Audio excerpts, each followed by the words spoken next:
राम राम हरे हरे, हरे राम राम राम, हरे राम राम राम, हरे कृष्णा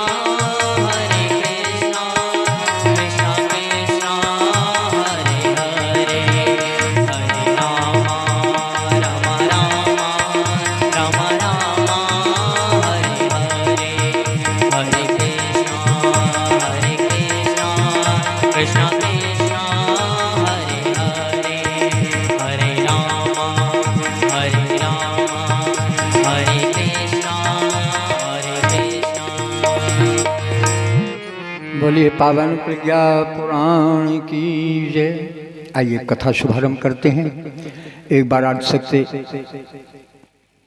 योगांतरी चेतना शक्ति विद्माता गायत्री से सभी की सद्बुद्धि की, सभी के उज्जवल भविष्य की प्रार्थना के साथ हमारे साथ गायत्री मंत्र बोलने की कृपा करें। ओम भूर्भुवः स्वः तत्सवितुर्वरेण्यं भर्गो देवस्य धीमहि धियो यो नः प्रचोदयात्।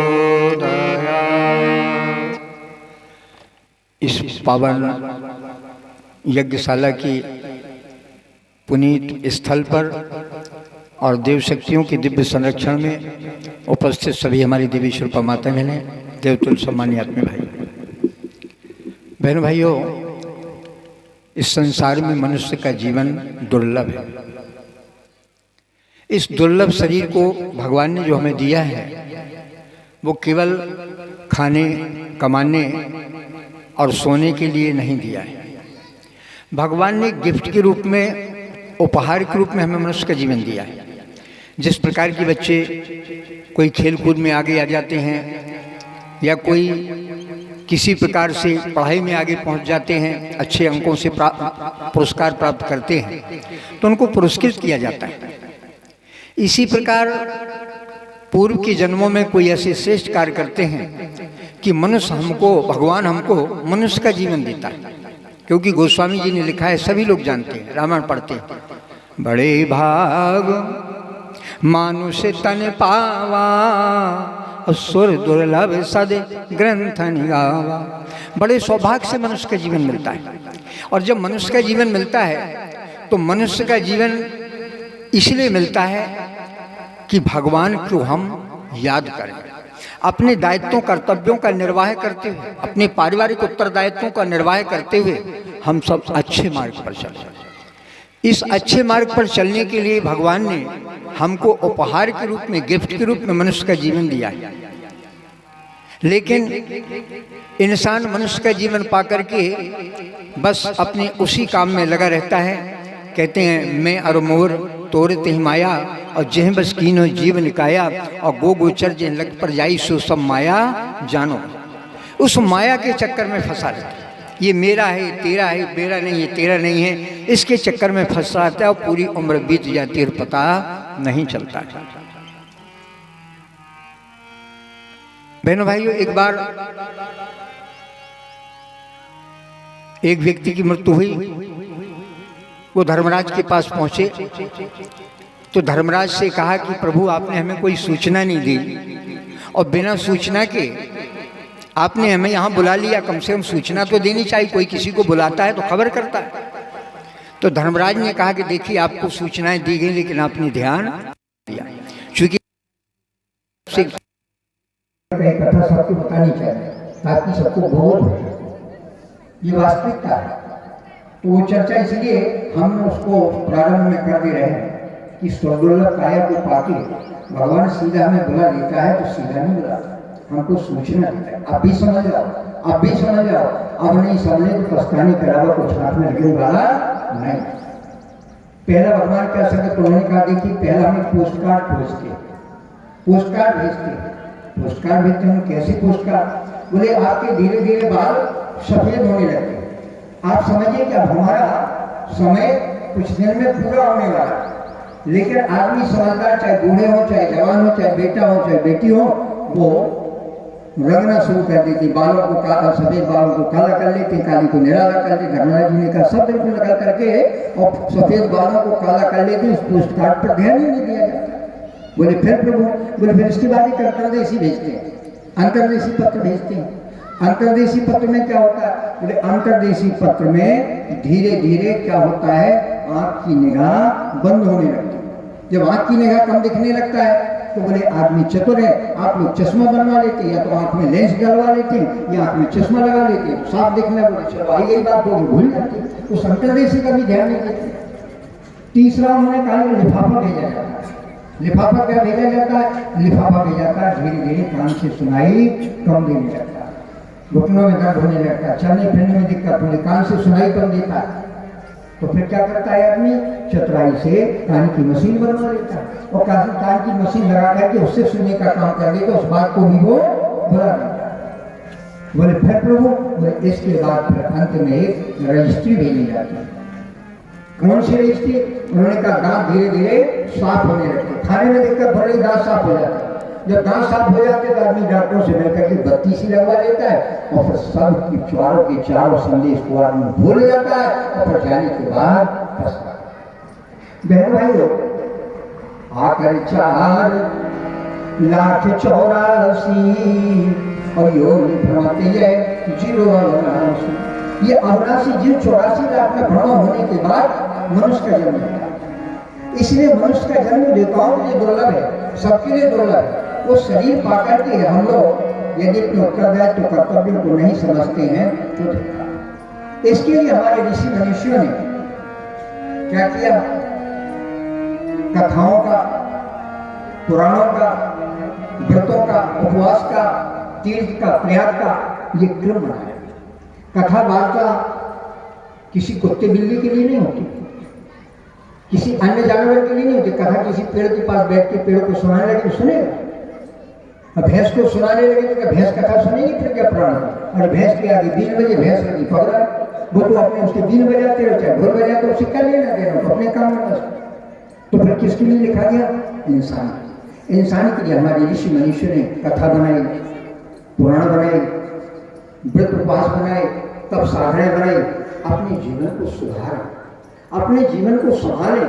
क्योंकि ये अवसर मिला हुआ, कुछ देर का अवसर मिला हुआ, फिर बाद में पता नहीं मनुष्य का जन्म मिलेगा कि नहीं मिलेगा, किसी को गारंटी? कोई बताए हाथ उठा के उस जन्म में क्या थे? कुत्ता थे, बिल्ली थे कि इंसान थे कि देवता थे कि दानव थे? क्या किसी को पता है? नहीं। अगर किसी को पता है, कोई बताएगा हम क्या जन्म लेंगे? कहीं कहीं हमने देखा है कि लोग जब मर जाते हैं ना, तो मरने के बाद शायद आप क्या होता कि नहीं होता, कहीं हमने सुना है वो शमशान घाट की फिर राख लाई जाती है और राख को छन्नी से छान करके और रखते हैं, और रखने के बाद उसको ढक देते हैं तो कुछ बन जाता है उसमें। तो पंजा बन गया तो उन्होंने कहा पक्षी का पंजा बना, उनका पक्षी का जन्म लिया। यदि गाय वाय का पैर बन गया, उन्होंने कहा गाय का जन्म मिला है। आपके यहाँ होता कि नहीं होता? नहीं होता, कहीं कहीं होता है, कहीं नहीं होता। तो ये अनुमान लगाया जाता है, लेकिन किसी को पता नहीं कौन सा जन्म मिलेगा कि नहीं मिलेगा। तो बहनों भाइयों, ये जो हमारा कुछ आयु मिली है, इस आयु के लिए जो स्वर्ग है, इसको हमें अच्छे तरीके से करना चाहिए। अच्छे तरीके से करने का मतलब ईमानदारी, समझदारी, ईमानदारी, जिम्मेदारी, बहादुरी के साथ जो हमारे पास कर्तव्य, चाहे गृहस्थ का हो, बच्चों के पालने पोषण का हो, चाहे खेती का हो, व्यापार का हो, नौकरी का हो, कोई भी काम हो, उसको समझदारी, ईमानदारी, जिम्मेदारी, बहादुरी से निर्वाह करना चाहिए। यही पावन प्रज्ञा पुराण परम पूज्य गुरुदेव ने आज की वर्तमान परिस्थिति के अनुरूप लिखी। क्यों आज क्यों आवश्यकता हुई? पहले आवश्यकता इसलिए शिवजी के न घर है, न द्वार है, न उनको पार्वती जी को चढ़ाने के लिए कोई जेवरात है। तो माता बड़ी दुखी हुई, तो उन्होंने रामायण में दिखाया बड़ा था सुंदर, कटपति सिजी नार जग माही तो पड़ा धीर सपने सपना। अब हम लोग सब लाइट के भरोसे हैं, भाई साहब के कंट्रोल में जैसा घुमाएंगे वैसे चलेगा। तो कहीं चुप हो जाओ तो सब लोग चुप बैठ गए, नहीं चल पड़ो तो चल पड़े, पराधीन है। लेकिन पराधीन नहीं, स्वाधीन होना चाहिए। बोलिए पावन प्रज्ञा पुराण की। आगे ऋषि लिखते हैं, तम संप्रदेशमायाम ध्यानेन सहृदये कुरु प्रज्ञा प्राण रूपे च योजितम यत्नतः स्तुतम समाधिस्थो नारदो अभूतस्मिन्नये क्षणे प्रभु प्रज्ञापणमित हृदय स्तंभाय। भगवान विष्णु ने नारद जी से कहा कि हे नारद, बहन भाई एक निवेदन करेंगे क्या? अब चूंकि गर्मी है, अब ये कथा दोपहर की रखी है, अब आप लोगों की क्या योजना है? तो कम से कम हम आयोजकों से कहें कम से कम एक आध दो पंखे की व्यवस्था कर देंगे, बहनों को पंखे की तो हवा लगती रहेगी। बहनों की संख्या सबसे ज़्यादा अच्छे कार्य में होती है और भाइयों की संख्या देखो यहाँ पर है, क्योंकि हमारी संस्कृति बहनों के बल पर जीवित है।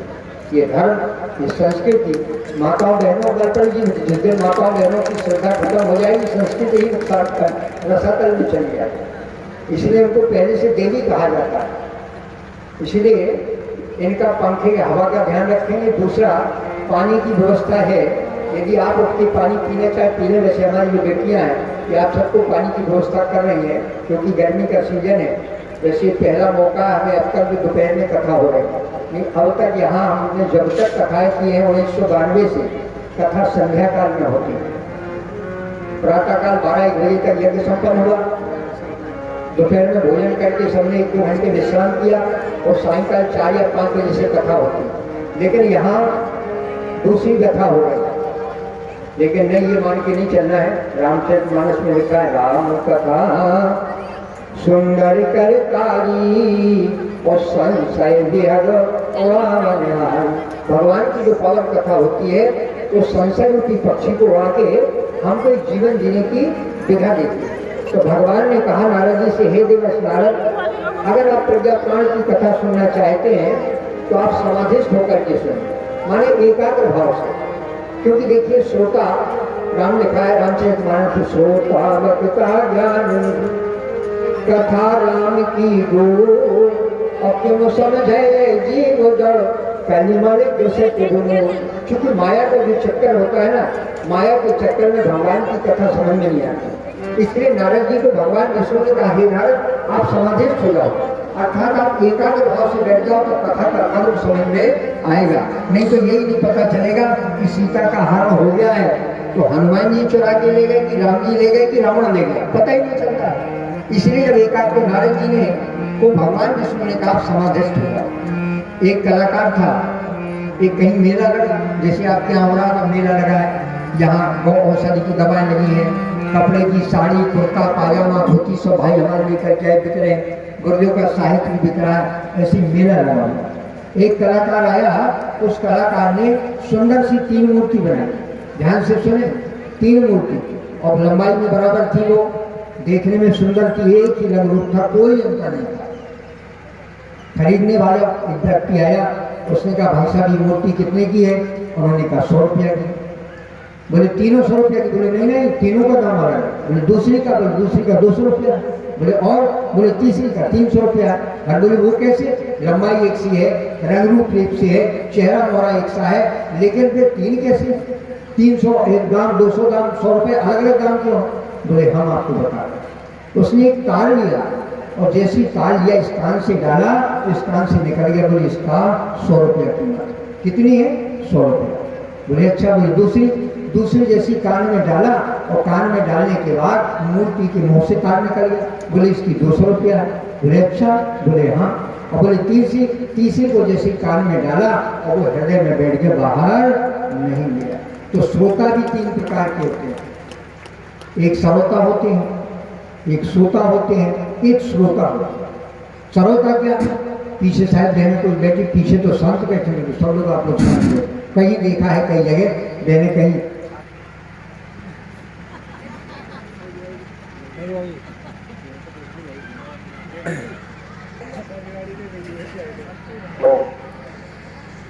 तो हम निवेदन करेंगे, एक होती है सरोता।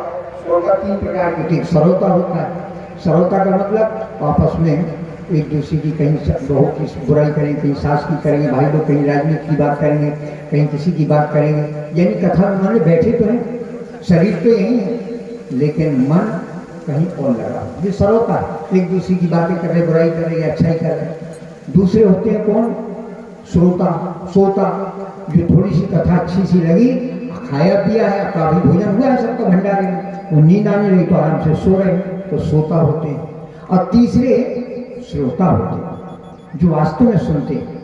तो उस कलाकार ने समझाया कि देखो एक मूर्ति ऐसी है, इस कान से सुन के उस कान से निकल गई, इसकी कीमत कम है, 100 रुपया।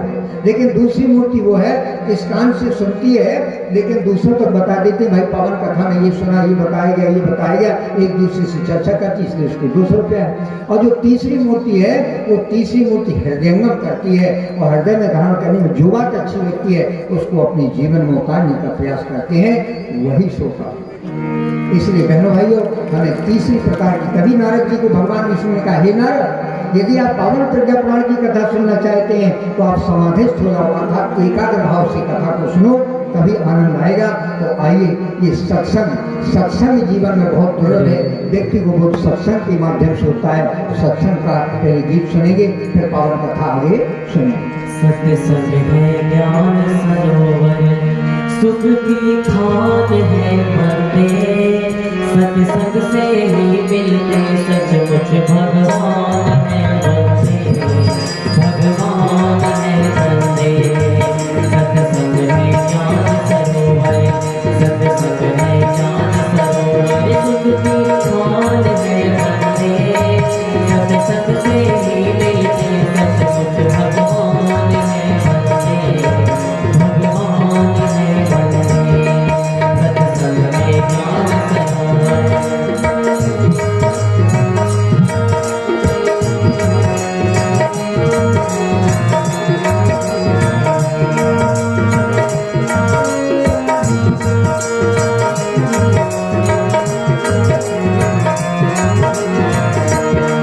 सत्संग से होकर जाता है मंजिल का रास्ता, मंजिल का रास्ता। सत्संग से होकर जाता है मंजिल का रास्ता, मंजिल का रास्ता। इस मंजिल के राही को प्रभु से ही वास्ता, प्रभु से ही वास्ता। इस मंजिल के राही को प्रभु से ही वास्ता, प्रभु से ही वास्ता। सत्संग की बहती गंगा हो,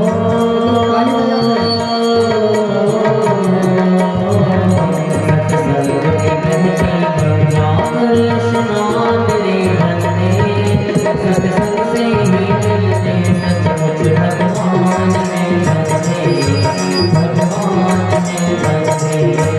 सत्संग है ज्ञान सरोवर।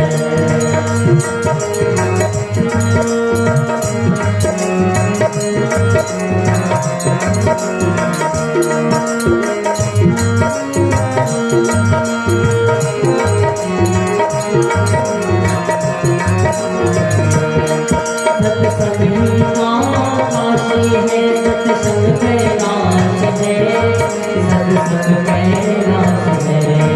सत्संग ही काशी है, सत्संग कैलाश है, सत्संग कैलाश है।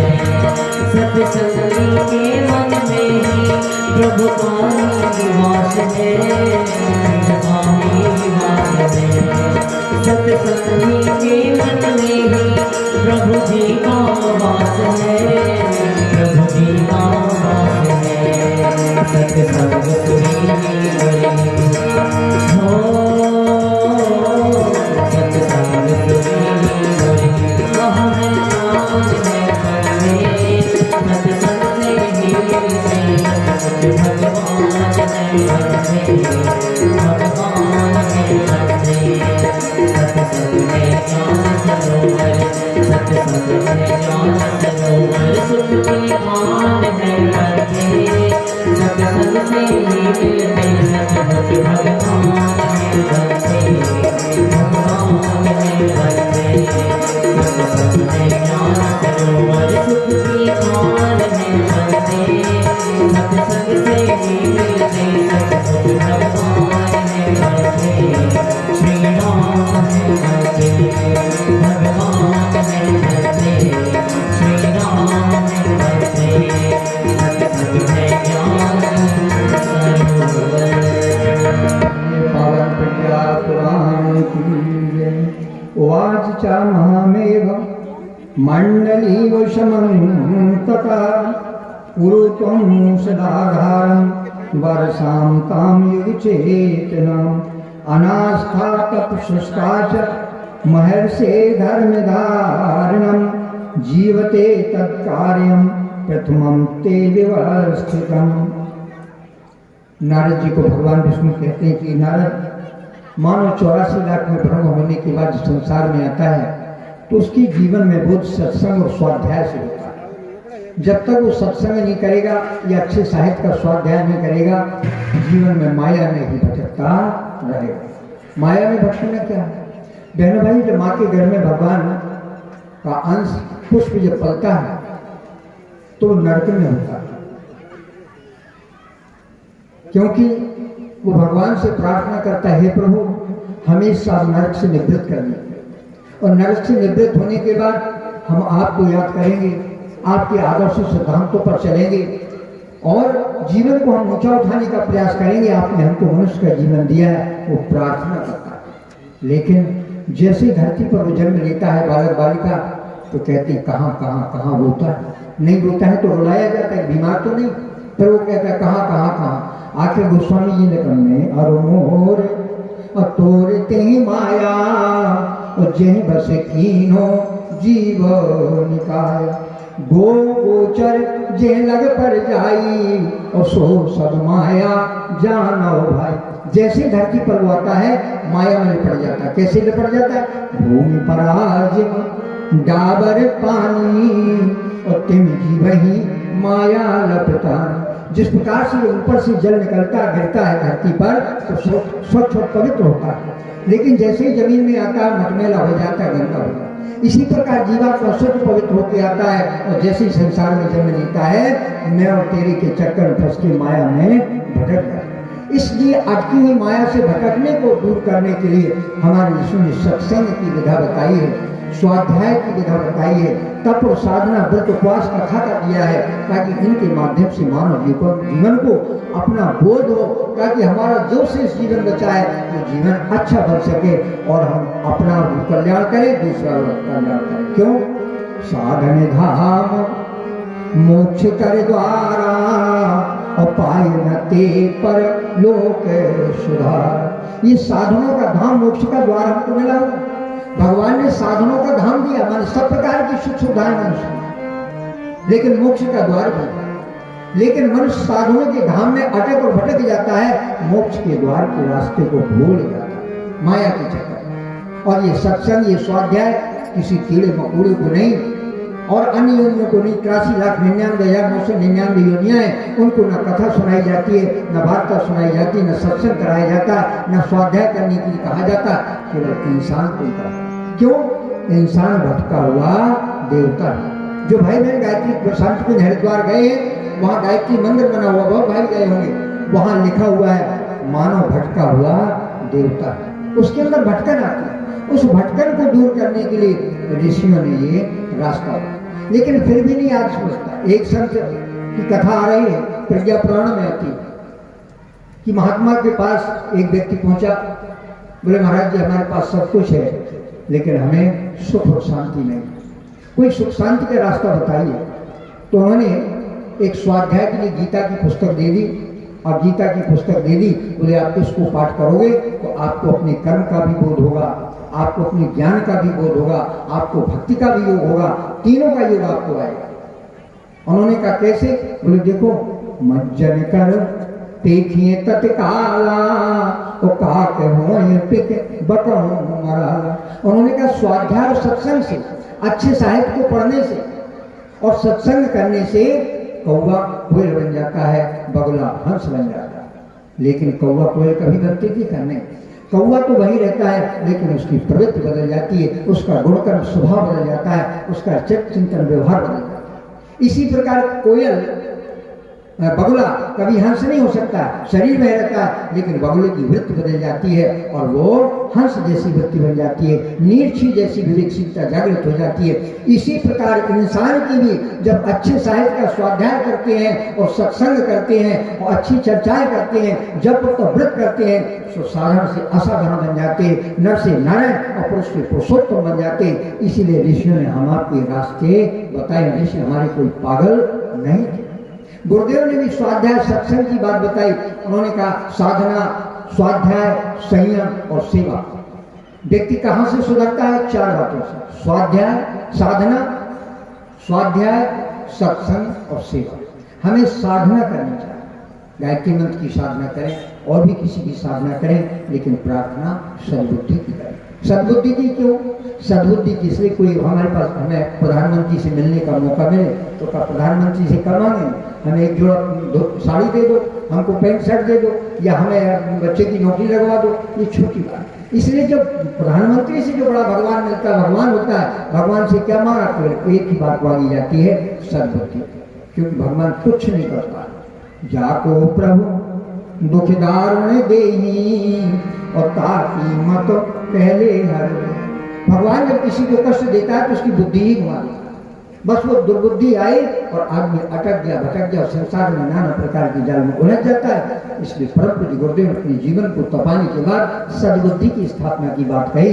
एक संत के पास जब व्यक्ति पहुंचा कि हमारे पास सब कुछ है लेकिन सुख और शांति नहीं है, तो उन्होंने गीता की पुस्तक दी। बोले आप इसको स्वाध्याय करना है, अच्छी तरह पढ़ना है, समझना है, जो कुछ अच्छा लगे उसको जीवन में उतारना है। उसने क्या किया? वो गया और पुस्तक को बांध के थोड़ा रख दिया कि समय मिलेगा तब हम पढ़ेंगे। समय तो कभी आता नहीं, समय तो निकालना पड़ता है। 24 घंटे का समय हमें भी मिला है, आपको भी मिला। भगवान ने सारे संसार को देना, किसी को 23 घंटा दिया, न किसी को 25 घंटा दिया, सभी को 24 घंटे दिया है। लेकिन 24 घंटे को कैसे हम अपने व्यवस्थित जीवन को जिए? क्योंकि दुकान चलाना हर कोई जानता, नौकरी करना हर कोई जानता, खेती करना हर कोई जानता, मकान बनाना जानता है। जीवन जीने की कला सबके अंदर नहीं आती। जिसने जीवन जीने की कला सीख ली वो सबसे बड़ा संसार में कलाकार हो जाता है। बहन भाइयों, इसलिए जीवन जीने की कला विधा तो वो लेके पुस्तक गए और उन्होंने पुस्तक बांध के रख दी। बहनों भाई, पुस्तक बांध के रखती, घर में चूहे थे, चूहा आए, चूहों ने किताब काट दी। अब जब पुस्तक खोली तो वो सारी की सारी कट गई। अब मित्र से कहा, महाराज जी ने हमको स्वाध्याय करने के लिए कहा था, अखंड पत्रिका है, साहित्य यहाँ से खरीद ले। उन्होंने हमें गीता दे दिया, रामायण दे दी, गीता दिया, गीता पढ़ने के लिए थोड़ा बांध के रख दिया, वो चूहा खा गए। तो बोले तो एक काम करो। बोले क्या? तुम बिल्ली पाल लो। बोले ठीक है, बिल्ली पालोगे तो चूहे खत्म हो जाएंगे। उन्होंने कहा ठीक है। बिल्ली पाली तो बिल्ली ने क्या किया कि चूहे खाना शुरू कर दिए, सारे चूहे खत्म हो गए। अब बिल्ली के जब चूहे खत्म हो, बिल्ली भूखों मरने लगी। बोले अब तो बिल्ली भूखों मर रही। बोले एक काम करो, तुम गाय पाल लो। बोले गाय पाल ले। बोले हाँ, गाय पाल लो तो गाय से क्या होगा? गाय दूध देगी, तुम्हें भी खाने को मिलेगा, और बिल्ली भी पिएगी तो बिल्ली भी जिंदा रहेगी, चूहे आएंगे। उन्होंने कहा ये बात ठीक है। अब जैसे गाय पाली और गाय पालने के बाद अब उसका गोबर करना, सफाई करना, गाय को पानी पिलाना, सेवा करना, दूध दोहना। बोले भाई साहब बड़ी उलझन है, आपने गाय बनवा दी। बोले तो एक काम करो, शादी कर लो तो दोनों जने मिलकर के गाय की सेवा करते रहेंगे, गौ सेवा करेंगे, आनंद हो जाएगा। तब उन्होंने कह के विवाह कर लिया और विवाह के बाद बच्चे हो गए, तो माया के चक्कर में फंस गए। संत जी की ऊँटी में पहुंचे। बोले भाई कैसा है माना? बोले महाराज, बोले गीता का पाठ पढ़ा। बोले महाराज केवल 4 पाठ पढ़े। बोले कौन से? बोले चूहा, बिल्ली, गाय और पत्नी, 5वां पाठ हम गीता का। यही हो रहा है, हम रामायण पढ़ रहे हैं, गीता पढ़ रहे हैं, सुंदरकांड का पाठ हो रहा है, कीर्तन हो रहा है, लेकिन जीवन में उतारने का कोई भी प्रयास नहीं। यही भगवान विष्णु ने नारद से कहा, हे नारद समाधिस्थ हो जाओ, उस कथा को, पावन कथा को सुनने का काम करना है। ये सत्संग के माध्यम से मिलता है। नारद जी को जो भगवान विष्णु ने आदेश दिया, भगवान विष्णु धरती पर पुनः चल पड़े। बहनों भाइयों, धरती पर भगवान नारद जी चले और चलने के बाद उन्होंने सोचा, जैसे गायत्री परिवार के भाई बहन होते हैं, आपके घर घर गए, गाँव में गए, सबको आमंत्रण दिया, प्रज्ञा पुराण की कथा होगी, यज्ञ होगी, कलश यात्रा होगी, आप सब आमंत्रित होने के लिए आ गए। तो सबको आमंत्रण दिया गया आने को। हमारे गायत्री परिवार के सक्रिय भाई बहन हैं, अपने परिवार का भी उत्तरदायित्व पूरा करते हैं, अपनी नौकरी का भी उत्तरदायित्व पूरा करते हैं, खेती बाड़ी का भी काम पूरा करते हैं, जो जहाँ व्यवसाय भी करते हैं, बहनें घर का भी काम करती हैं। इसके बाद भी भगवान के काम के लिए समय निकाल के लोगों को जगाने का भी काम करते हैं कि जागो, सावधान, नया युग आने वाला है। इसलिए जगाने का भी काम करते। और यहाँ इतनी संख्या आ गई तो बहनों भाई और नारद जी को जब भगवान विष्णु ने कहा कि हे नारद तुम्हें जाओ संसार को ज्ञान चर्चा के लिए सत्संग के लिए जोड़ो और अच्छे रास्ता बताओ, तो नारद जी चले। उनके दिमाग गया कहाँ जाना चाहिए। एक सेठ जी की दुकान मिली, सेठ जी के पास पहुंचे, सेठ जी से कहा सेठ जी बड़ा सुंदर अवसर है, युग बदलने वाला है, भगवान का सत्संग, भगवान का भजन, भगवान का जब तक करना है, अब गपशप करने का समय नहीं, अवसर बदल रहा है, महाकाल ने आवाज दी है, युग बदलने वाला है, कुछ भगवान का काम करना है। तो सेठ जी बोले नारद जी अभी नहीं, अभी तो हमारा बेटा है, उसका थोड़ा वो बड़ा शादी हुई है, एक नाती हो जाए, नाती पोता होने के बाद फिर हम आपके पास आएंगे, तब हम आपके साथ चलेंगे। नारद जी ने कोई बात नहीं, भगवान ने कहा था सेठ जी की भी बात माननी थी, भगवान की माननी। नारद जी चले गए, कुछ दिन बाद आए, उनको पोता हो गया। जब पोता हो गया नारद जी ने कहा भाई पोता हो गया, बोले हाँ आपकी कृपा से पोता हो गया, बड़ा आनंद है। बोले चलो अब हमारे साथ चलो, भगवान का काम करेंगे, जब तक करेंगे गपशप से छोड़ो तुम। तो बोला सेठ जी थोड़ा नाती पोता बड़ा हो जाए, चलने लगे, तब चलेंगे हम आपका काम, भगवान का काम। जैसे हमारे भाई बहन कहते चलो साहब लोग तक जाए, निमंत्रण ने गायत्री परिवार की भाई बहन पत्रिका बांटे, कहीं सत्संग करेंगे, तो नहीं प्रज्ञा मंडल महिला मंडल बनाएंगे, उसमें एक सप्ताह में सत्संग करेंगे, 2 घंटे का सत्संग करें, तो नहीं सुनेंगे। तो सेठ जी ने कहा पोता चलने लगे, इसके बाद चले। उन्होंने कहा ठीक है। नारद जी घुराए, उन्होंने कहा भाई वो पोता बड़ा हो गया, चल रहा खेल रहा था बाहर दरवाजे पर। तुमने कहा बेटे से कहा जो दुकान बैठा था सेठ जी कहाँ गए? बोले सेठ जी तो राम नाम सत्य हो गए। बोले मर गए? बोले हाँ। नारद जी ने जैसे ध्यान लगाया बहनों भाइयों, तो नारद जी ने क्या देखा? नारद जी ने देखा कि वो तो उनके घर का वो बैल बन गया। क्या बन गया? बैल बन गया। अब नारद जी ने कहा देखो मनुष्य की योनि को पाके अवसर इसको मिला था कि भगवान का भजन करेंगे, गायत्री मंत्र का जप करेंगे, अच्छा स्वाध्याय करेंगे, सत्संग करेंगे, व्रत उपवास करेंगे, लेकिन उसकी समझ में नहीं आई तो माया में उलझाना। अब देखो बैल बन गया। तो नारद जी धीरे से कान पर बैल के कहते हैं भाई अब भी समझ जाओ अवसर है, क्योंकि अब समझ गए तो आगे अब भी जीवन सुधरने का मौका है, अब भी सुधर जाओ। तो बैल ने गर्दन हिलाई, कान फड़फड़ाने। बोले अभी नहीं। बोले क्यों? बोले हम खेत की जुताई करते हैं और खेत की जुताई हम चले जाएंगे तो खेत की जुताई कौन करेंगे? हमारे बेटों का कारोबार खेती बाड़ी में नुकसान हो जाएगा। नारद जी ने कहा कोई बात नहीं, फिर आइएगा नारद जी। नारद जी चले गए। फिर कुछ दिन बाद आए बहनों भाइयों। जब बाद में आए तो देखा, पूछा भाई वो बैल कहाँ गया? बोले बैल तो वो मर गया। बहनों भाई जब बैल मर गया नारद जी ने ध्यान लगाया, देखा तो कुत्ते की योनि को प्राप्त हो गया। कुत्ते की योनि को प्राप्त हो गया। और जब कुत्ते की योनि को प्राप्त हो गया तो नारद जी कुत्ते के पास गए। बोले भाई अब तो समझ जाओ, अब भी अवसर है, अब भी सुधर जाओ, तुमने कुत्ते की योनि प्राप्त कर ली है, अब कुत्ते की योनि से भी मुक्ति होने का अवसर है, क्योंकि भगवान ने हमें कहा है, इसलिए हम जगाने का काम करेंगे। उठो जागो और भगवान से जोड़ो, अपने जीवन को जोड़ो, सत्संग स्वाध्याय करो, गायत्री मंत्र का जप करो, उपवास करो, व्रत करो और अच्छे संस्कार कराओ। लेकिन तुम्हारी समझ में नहीं आई, लेकिन अब भी मौका है, अब भी हम भगवान से तुम्हें जोड़ सकते हैं, मान जाओ हमारे पास। कुत्ता कहता नहीं। बोले क्यों?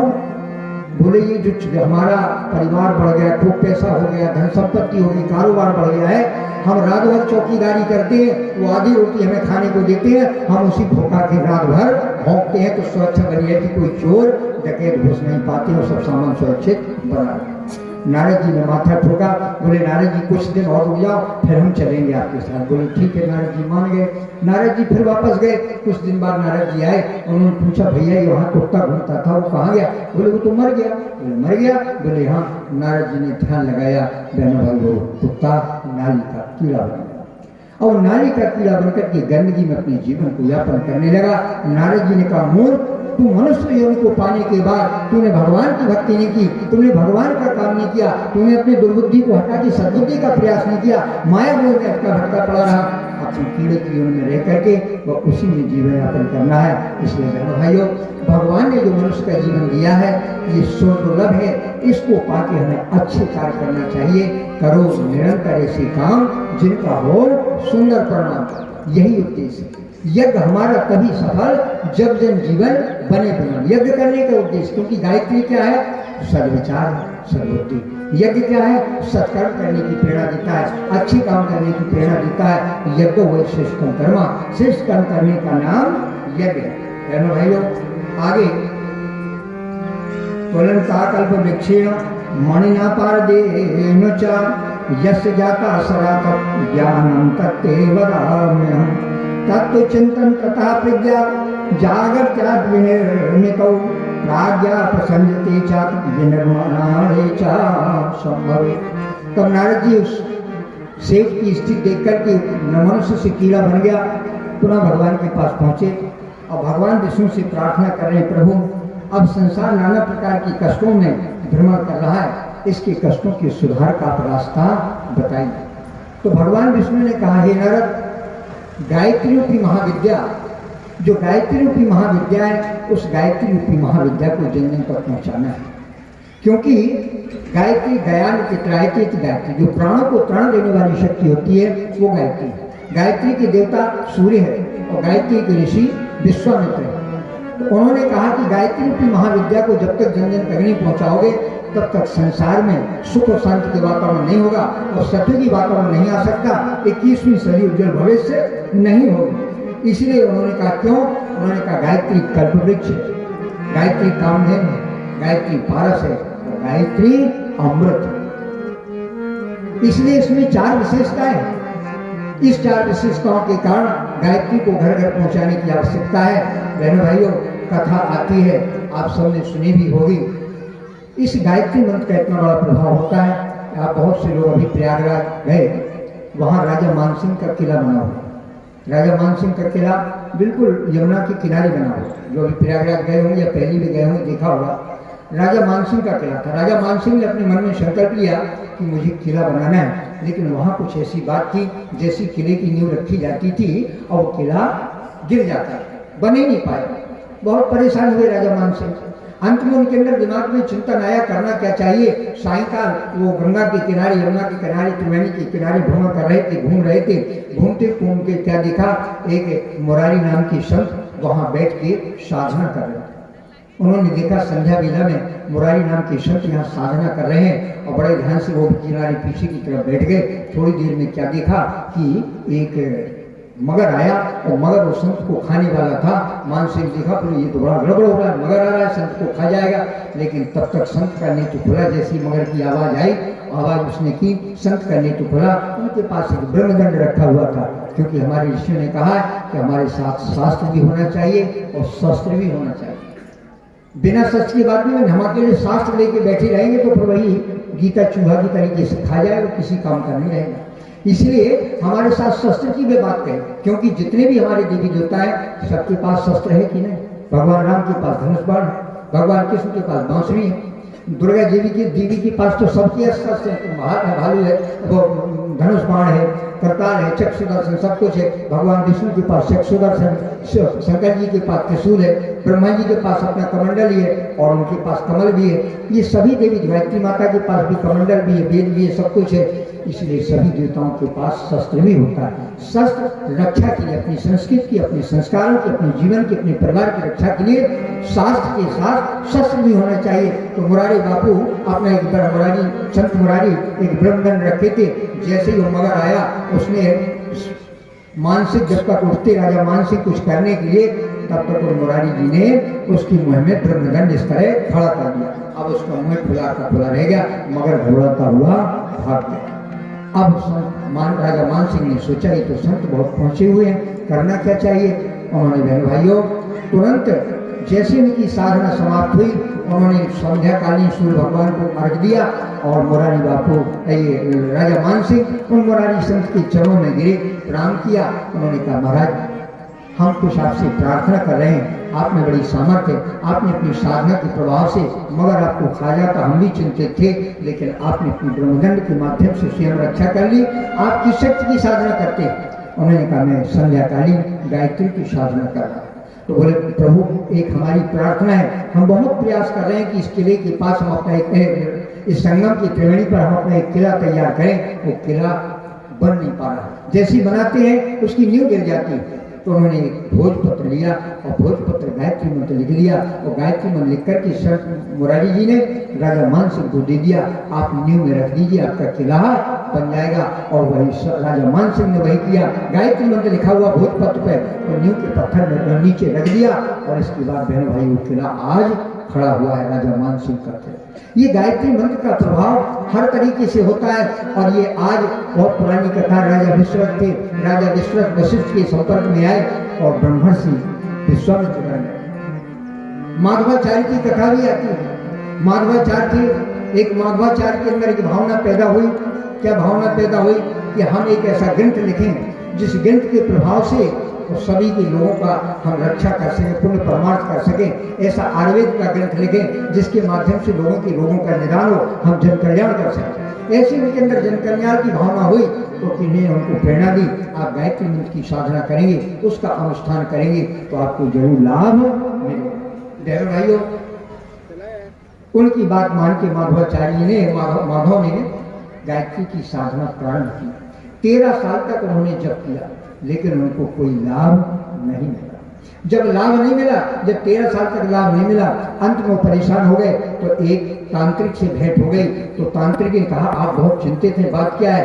बोले, मैं 13 साल का गायत्री का अनुष्ठान कर रहा हूँ, लेकिन मेरी कोई मनोकामना पूर्ण नहीं हो रही, मैं परेशान हूँ। तो उन्होंने कहा, काशी बनारस जाइए, तो वहाँ मणकर का घाट पर बैठ करके एक हम मंत्र दे रहे हैं, तांत्रिक मंत्र दे रहे हैं। वो तंत्र का मंत्र का आप जाप करेंगे तो उससे आपको 1 साल में लाभ मिलेगा।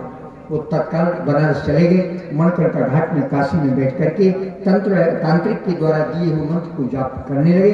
तो साल भर नहीं हुआ, 3 माह जैसे ही हुआ। 3 माह होने के बाद पीछे से आवाज आती है कि माधव, तुम्हारी साधना से हम प्रसन्न हैं, वरदान मांगो। तो उन्होंने कहा कि आप हमारे सामने आइए, सामने आके हमको वरदान दीजिए, पीछे से वरदान थोड़ी मांगा जाता है। उन्होंने कहा, हमारी तुम्हारे सामने आने की सामर्थ्य नहीं। बोले, क्यों? बोले, इसलिए नहीं, तुमने 13 वर्ष गायत्री की साधना की है, उस गायत्री की साधना से रक्षा कवच बन गया है, चारों तरफ रक्षा कवच बन गया है। उस रक्षा कवच का इतना तेज है, उस तेज के प्रभाव से हमारे आपके सामने आने की सामर्थ्य नहीं, हम जैसे सामने आएंगे नष्ट हो जाएंगे।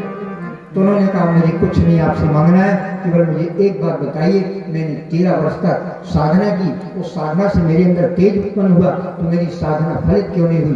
तो उन्होंने कहा, आपके 13 जो जन्म थे, 13 जन्मों में जो आपने पाप किया था, वो 13 जन्मों के पाप का समन हो गया, नष्ट हो गया।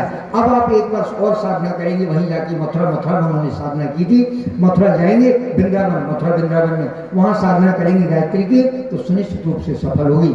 माधव वहाँ आए और बहन भाई वहाँ को पूर्ण 1 साल साधना की, गायत्री का साक्षात्कार हुआ। और गायत्री का साक्षात्कार होके गायत्री माता ने उनको बुद्धि, ज्ञान, विवेक सब कुछ दिया। उसके माध्यम से उन्होंने माधव निदान नाम का एक ग्रंथ लिखा और वो माधवाचार्य। ये गायत्री की साधना का प्रभाव था बहनों भाइयों। इसलिए गायत्री की साधना व्यक्ति की जीवन में आने जाने की जितने भी पाप ताप होते हैं उन सब का शमन करते हैं। रामचरितमानस में लिखा है, मंत्र जाप कर दृढ़ विश्वासा और पंचम भगति सुवेद प्रकाशा। जब भगवान राम सबरी के यहाँ गए तो उन्होंने 9 भक्ति बताई और 9 भक्ति में कहा था 5वीं भक्ति विश्वास के साथ मंत्र का जाप करना, क्योंकि मंत्र महामणि अभिषय व्याल के और मैं तति कठिन कौन को भाव।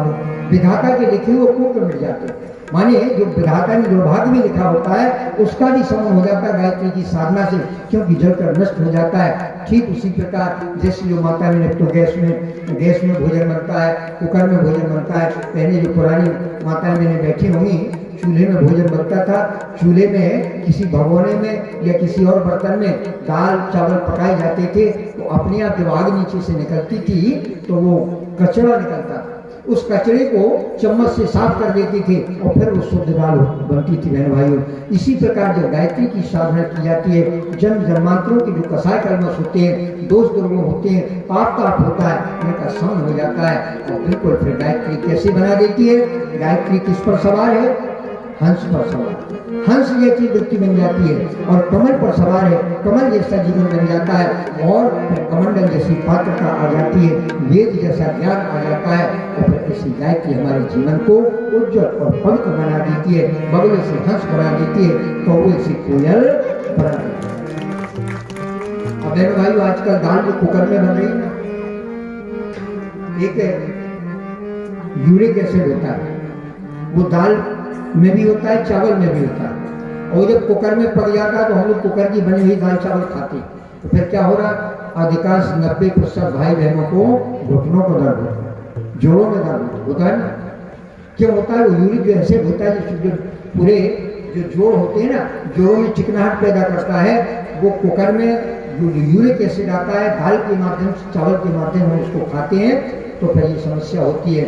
तो इसी प्रकार जो हमारे जीवन में कसाय कर्म में दोष दुर्गुण बढ़ाइयाँ होते हैं, गायत्री की साधना से बहन भाइयों वो मिटते चले जाते हैं।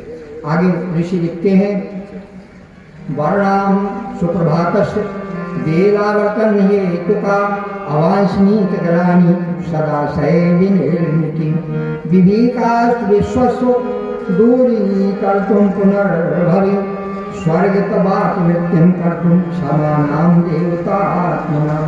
भगवान विष्णु नारद जी से कहते हैं, नारद मनुष्य को मूर्ता की माया से दूर करने के लिए, उसकी समस्याओं के समाधान करने के लिए, दुर्बुद्धि रूपी आसुर वित्तों का समन करने के लिए सद्बुद्धि रूपी गायत्री की स्थापना करनी पड़ेगी। तभी मनुष्य का जीवन मानव में देवत्व का उदय होगा और धरती पर स्वर्ग का अवतरण होगा।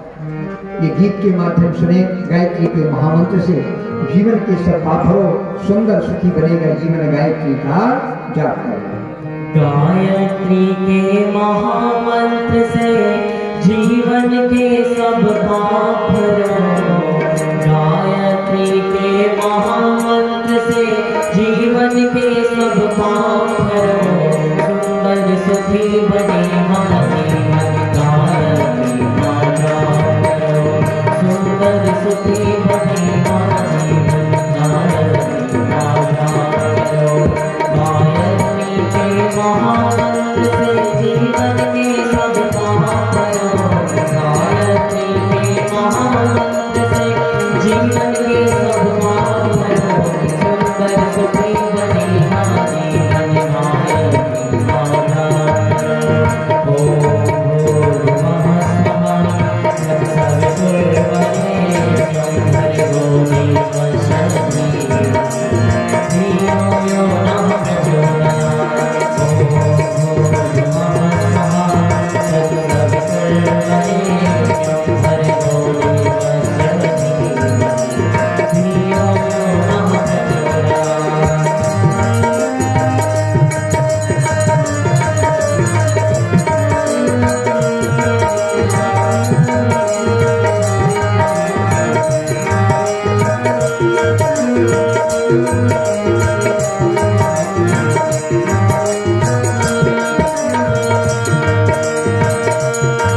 ये मंत्र है मंगलकारी सद्गुण बढ़ाने वाला।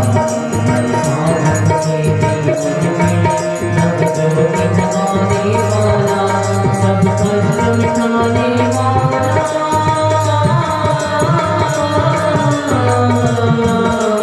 करो साधना तन से मन से दूर सभी संताप करो। करो साधना तन से मन से दूर सभी संताप करो। सुंदर सुखी बने हमारे मन गायत्री का जाप करो। सुंदर सुखी बने हमारे मन गायत्री का जाप करो। ओम भूर्भुवः स्वः तत्सवितुर्वरेण्यं भर्गो देवस्य धियो यो नः प्रचोदयात्। ओम भूर्भुवः स्वः तत्सवितुर्वरेण्यं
यस्य जाता सदा तत्व ज्ञानम तत्ते वदाम्यहम्। तत्वचिंतन का प्रज्ञा जागत्यात्म विनिर्मितौ राज्यात् सहिते च विनिर्माणे च संभव। भगवान विष्णु कहते हैं, ईश्वर नारद, तुम इस समय इस महाप्रज्ञा की उपासना, साधना, आराधना का संदेश संसार में देते, क्योंकि वर्तमान परिस्थिति में वो वेद माता, देव माता जो आने वाले समय में विश्व माता होगी, उसकी आराधना से ये सारा विश्व पुनः जगतगुरु चक्रवर्ती राज और सोने की चिड़िया होगा। क्योंकि हर घर में सद्बुद्धि का संचार होगा, हर घर देव कार्य करेगा और अपनी कमाई का अंश लोक मंगल के लिए, अपने समय का दान थोड़ा सा लोक कल्याण के लिए लगाएगा, तो अनास्था रूपी संकट इस संसार से दूर होगा। तो उन्होंने कहा, प्रभु हमें आज्ञा दें कि गायत्री मंत्र किसे बताना है। चूंकि एक बार नारद जी जब पहुंचे वहाँ, तो माता लक्ष्मी बाहर बैठी थी। माता लक्ष्मी जी बाहर बैठी तो भगवान विष्णु ने पूछा, देवी भगवान नारायण कहाँ? तो उन्होंने कहा, नारायण साधना कर रहे हैं। उन्होंने कहा, साधना कर रहे हैं? भगवान की साधना तो सारा संसार करता है, लेकिन वो नारायण किसकी साधना कर रहे हैं? उन्होंने कहा, वो तो वही आके उत्तर देंगे, थोड़ी देर आप इंतजार करिए। नारद जी भजन करते रहे, बाहर बैठ गए।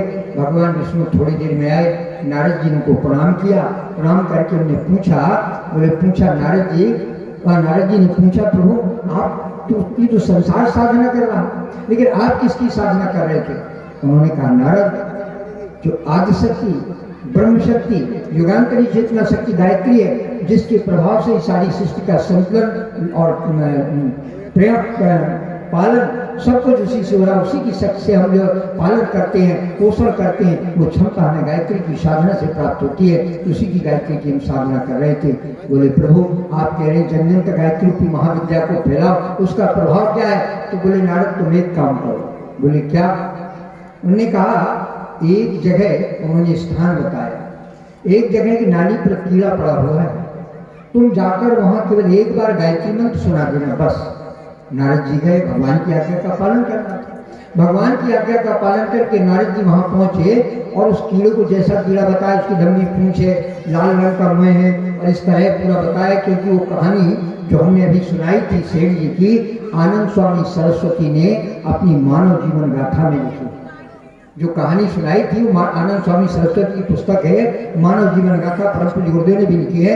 मानव जीवन गाथा में आनंद स्वामी सरस्वती ने भी लिखी थी कि मनुष्य जब अपने शरीर को समझ नहीं पाता, इसकी कीमत नहीं मानता है, इसको समझ नहीं पाता है, तो फिर वो पछताने के अलावा कुछ नहीं होता। और जो समझ जाता है उसका जीवन धन होता, नहीं तो फिर पुनः नाना प्रकार की 84 लाख योनि में इंसान भटकता रहता है। तो भगवान विष्णु ने कहा, हे नारद, उस कीड़े के पास जाकर तुम एक बार गायत्री मंत्र उसको सुना दो। नारद जी पहुंचे और नारद जी जैसे पहुंचे, उन्होंने उस कीड़े को गायत्री मंत्र सुनाया। भैरव भाई जैसे गायत्री मंत्र सुनाया, वो कीड़ा मर गया। अरे नारद जी ने कहा, भगवान कहते गायत्री मंत्र का बहुत बड़ा प्रभाव है, वो तो कीड़ा मर गया, अब तो हमको पाप लगा। नारद जी घबराते हुए पुनः विष्णु लोक को आए और विष्णु लोक में आके भगवान विष्णु से कहते हैं, प्रभु आपने तो हमसे पाप करा दिया, और हम तो बड़े अच्छे थे, तो हमसे जो आप कहते तो हम आपका श्रीमन नारायण का भजन करते, गायत्री मंत्र दूसरों तक पहुँचाते, लेकिन आपने कीड़े के पास पहुँचा। बोले, आपने कहा था नारद कि गायत्री मंत्र का क्या प्रभाव है, तो हम प्रभाव ही दिखाने के लिए भेजे थे। तो बोले, प्रभाव अच्छा होना चाहिए, तो दुष्प्रभाव हो तो कीड़ा मर गया। बोले, कोई बात नहीं, पाप तुम पर नहीं लगा, अब एक काम और करना। बोले, क्या? बोले, तुम एक कहाँ जाना, जंगल में। उन्होंने स्थान बताया, वहाँ एक पेड़ पर एक पक्षी ने अंडा दिया, अंडे में थोड़ी देर से एक बच्चा निकलने वाला है, जैसे बच्चा निकले तो गायत्री मंत्र उसे सुनाना, उसका कल्याण हो जाएगा। तो भगवान से नारद जी ने कहा, प्रभु कीड़ा मर गया, कहीं गोभी मर गया तो मुझ पर दोहरा पाप लगेगा। उन्हें कहा, कोई बात नहीं बेटा, बिल्कुल पाप नहीं लगेगा, जैसा आप कह रहे जैसा मानो। नारद जी ने भगवान की बात मान के जहाँ बताया उसी पेड़ के पास पहुंचे, देखा अंडा रखा हुआ था। थोड़ी देर में अंडे के बाहर बच्चा निकला और नारद जी ने जैसे गायत्री मंत्र सुनाया, तो भाई वो बच्चा मर गया। जब वो बच्चा मर गया तो नारद जी बड़े दुखी हुए। बोले, देखिए अभी तो एक कीड़ा मारा था, थोड़ा पाप लगा, अब पक्षी भी मर गया, अब ये दोहरा पाप हम पर लग गया। भगवान हम पर पाप पता नहीं क्यों ला रहे, आखिर प्रभु की क्या इच्छा है। फिर भगवान का भजन करते हुए श्रीमन नारायण नारायण करते हुए वहां पहुंचे तो उन्होंने पूछा नारद जी क्या हुआ? बोले प्रभु जी को कीड़ा मर गया गायत्री मंत्र के प्रभाव से और वो पक्षी भी मर गया। अब तो गायत्री मंत्र से तो लोगों प्राणों की रक्षा करने वाला मंत्र है, प्राण देने वाला है, लेकिन ये को प्राण दे रहा है, प्राण कहाँ दे रहा है? उन्होंने कहा कोई बात नहीं, आप एक और काम करो। बोले क्या? बोले आप जाइएगा जंगल में, वहां एक गाय बछड़े को जन्म देने जानी, जैसी गाय बछड़े को जन्म दे आप उसको गायत्री मंत्र सुना देना। बोले प्रभु क्षमा करें, गौ हत्या का पाप हम पर मत लगाइए, कहीं गायत्री मंत्र से गाय का बच्चा मर गया तो हम पे गौ हत्या का पाप लगेगा, इसलिए गौ हत्या के पाप से तो बचाने की कृपा करिए। नारद जी ने कहा, नारद जी को भगवान ने कहा देखो आप गायत्री मंत्र का प्रभाव देखना चाहते हैं ना, इसलिए हम गायत्री मंत्र के प्रभाव के लिए आपको भेज रहे हैं। नारद जी बेचारे चले और जैसे चल के वहां पहुंचते हैं मेरे भाइयों, बच्चा गाय ने बछड़े को जन्म दिया और जैसे बच्चा का जन्म हुआ नारद जी ने गायत्री मंत्र सुनाया तो गाय का बछड़ा भी मर गया। बहनों भाई जैसे गाय का बछड़ा मरा, अब नारद जी बड़े दुख हुए। बोले तीन पाप लगा, एक कीड़े का पाप लगा, एक हमें पक्षी का पाप लगा और दूसरा हमें किसका पाप लगा? देखिए जहाँ जंचल प्राणी था, जंचल प्राणी को मुक्ति मिली, इसके बाद पशु हुआ, पक्षी हुआ, आकाश में घूमने वाले प्राणी उसकी भी मुक्ति मिली और तीसरी बार में जमीन पर गिरने वाले जानवर की भी मुक्ति मिली। अब जब भगवान के पास नारद जी आए बोले प्रभु वो भी मर गया और हमसे तीन पाप हो गए, अब हमें पाप से मुक्ति का रास्ता बताइए, हमें कैसे मुक्ति मिलेगी? उन्होंने कहा एक काम और कर लो आपको मुक्ति मिल जाएगी। बोले क्या काम करना है? बोले एक काम करना है, एक राजा को रानी को उनको 7 वर्ष बाद एक बालक का जन्म हुआ है, उस बालक का आप हाथ देखेंगे, उसका भूत भविष्य बताएंगे, राजा आपका सम्मान करेंगे। बोले महाराज कान पकड़ते हैं बिल्कुल नहीं करेंगे, कहीं गायत्री मंत्र बोला तो वो बालक राजकुमार 7 साल बाद के जैसे तैसे राजकुमार हुआ है, उनका उत्तराधिकारी हुआ है, वो मर जाएगा तो हमें को फांसी पे चढ़ा देगा, सजा हो जाएगी, प्रभु आप माफ करिए। बोले नारद आप हमारे परम भक्त, गायत्री की शक्ति का प्रभाव देखना है, उसकी प्राण चेतना का प्रभाव देखना है, संसार को तुम बताओगे कैसी गायत्री का महत्व क्या है, गायत्री का कितना प्रभाव होता है संसार में, क्योंकि आने वाले दिनों में युग परिवर्तन होगा तो गायत्री यज्ञ के द्वारा होगा। तो जब तक आपकी समझ में नहीं आएगा तो लोगों तक संदेश गायत्री का क्या दोगे? पहले तुम्हारी तो समझ में आना चाहिए, आप जाओ हमारी बात मानो। नारद जी पहुंचे और नारद जी से पहुंचे राजा के पास, राजा बड़े प्रसन्न हुए, बोले अहो भाग हमारे, तो नारद मुनि आप हमारे घर पधारे, घर में हमारे भाग, क्योंकि हमारे घर में 7 वर्ष बाद बालक को जन्म हुआ है, आप बालक की हस्तरेखा को देख के बताएं उसका भूत भविष्य वर्तमान क्या होगा। और नारद जी ने सोचा कोई रास्ता सोचना चाहिए, तो नारद जी ने कहा भाई एक काम करना। बोले क्या? एक कमरा इस तरह देना चाहिए जिसके 2 दरवाजे। नारद जी ने सोचा एक दरवाजे से लोग घुसेंगे, दूसरे से भाग खड़े होंगे कि मर गया बालक, क्योंकि हमारी सजा तो निश्चित मिलेगी, बालक कहीं गायत्री मंत्र बोलने से मर गया राजकुमार तो हमारी सजा हो जाएगी सुनिश्चित। तो उन्होंने भाई एक कमरे के 2 दरवाजे होना चाहिए। बोले ठीक है। बोले कोई सैनिक आसपास नहीं होना चाहिए, सब बिल्कुल दूर रहेंगे, ना आप होंगे ना कोई होगा। बोले ठीक है। और बोले आपने राजकुमार को पलने में उस कमरे के अंदर आप रखेंगे और हम रहेंगे, बालक रहेगा, बस तीसरा कोई नहीं रहेगा। राजा ने कह दिया ठीक है ऋषिवर, जैसा आप आदेश करें वो वही व्यवस्था बनाई गई। और जैसे पालने के पास नारद जी पहुंचते हैं, कहने वाले बालक को जैसे ही गायत्री मंत्र सुनाते हैं, जैसे ही भूर्भुवः स्वः तत्सवितुर्वरेण्यं भर्गो देवस्य धीमहि धियो यो नः प्रचोदयात्, वो बालक मुस्कुराने लगा, बालक हंसने लगा। नारद जी ने कहा हमारे तो ये आप प्राण बच गए, आप मुस्कुराए क्यों? अभी तक तो बड़ा पाप हुआ। तो नारद जी अपनी भाषा में उस बालक ने कहा नारद जी आपने हमको पहचाना, आपने हमको बहुत समय, हमने एक सेठ के रूप में थे, हमें अपने ज्ञान देने का रास्ता सोचा, हम नकारते रहे, हम बैल की ओर में, जानवर की ओर में गए, उसके बाद कुत्ते की ओर में गए, कीड़े की ओर में गए, लेकिन हमें बोध नहीं हुआ। भगवान विष्णु ने कल्याण करने के लिए, क्योंकि हमारी पूरी जन्म के पुण्य थे, कल्याण करने के लिए हमें उस कीड़े की योनि को भगवान ने पहुंचाया। तो क्या हुआ? आपने गायत्री मंत्र सुनाया तो हमें कीड़े की योनि से मुक्त होकर के हम पक्षी की योनि में आ गए। और फिर जब पक्षी तो अपनी गायत्री मंत्र सुनाया भगवान के कहने पर, तो हमें पक्षी की योनि से गाय के बछड़े के रूप में मिला। और जब गाय के बछड़े को आपने गायत्री मंत्र सुनाया तो हमें जानवर की योनि से मुक्ति मिली। और जानवर की योनि से मुक्ति मिलने के बाद उसी गायत्री मंत्र का प्रभाव है आज राजकुमार के यहाँ के रूप में हमने राजा के यहाँ जन्म लिया और आपके ये गायत्री की शक्ति का प्रभाव। इसलिए आज आवश्यकता है कि हर मुख से हर घर में गायत्री मंत्र निकले, क्योंकि राम से भी प्रार्थना करें, आप राम को भी माने, कृष्ण को माने, हनुमान को माने, शिव को माने, सबको माने। भगवान कभी आपस में नहीं लड़ता, परमात्मा एक है, लेकिन प्रार्थना केवल एक ही करनी है, धियो यो न प्रचोदयात्। हे परमात्मा हमको समझ दीजिए, हमको सद्बुद्धि दीजिए, क्योंकि सद्बुद्धि के प्रभाव से ही कल्याण है, दुर्बुद्धि से किसी का कल्याण होने वाला नहीं।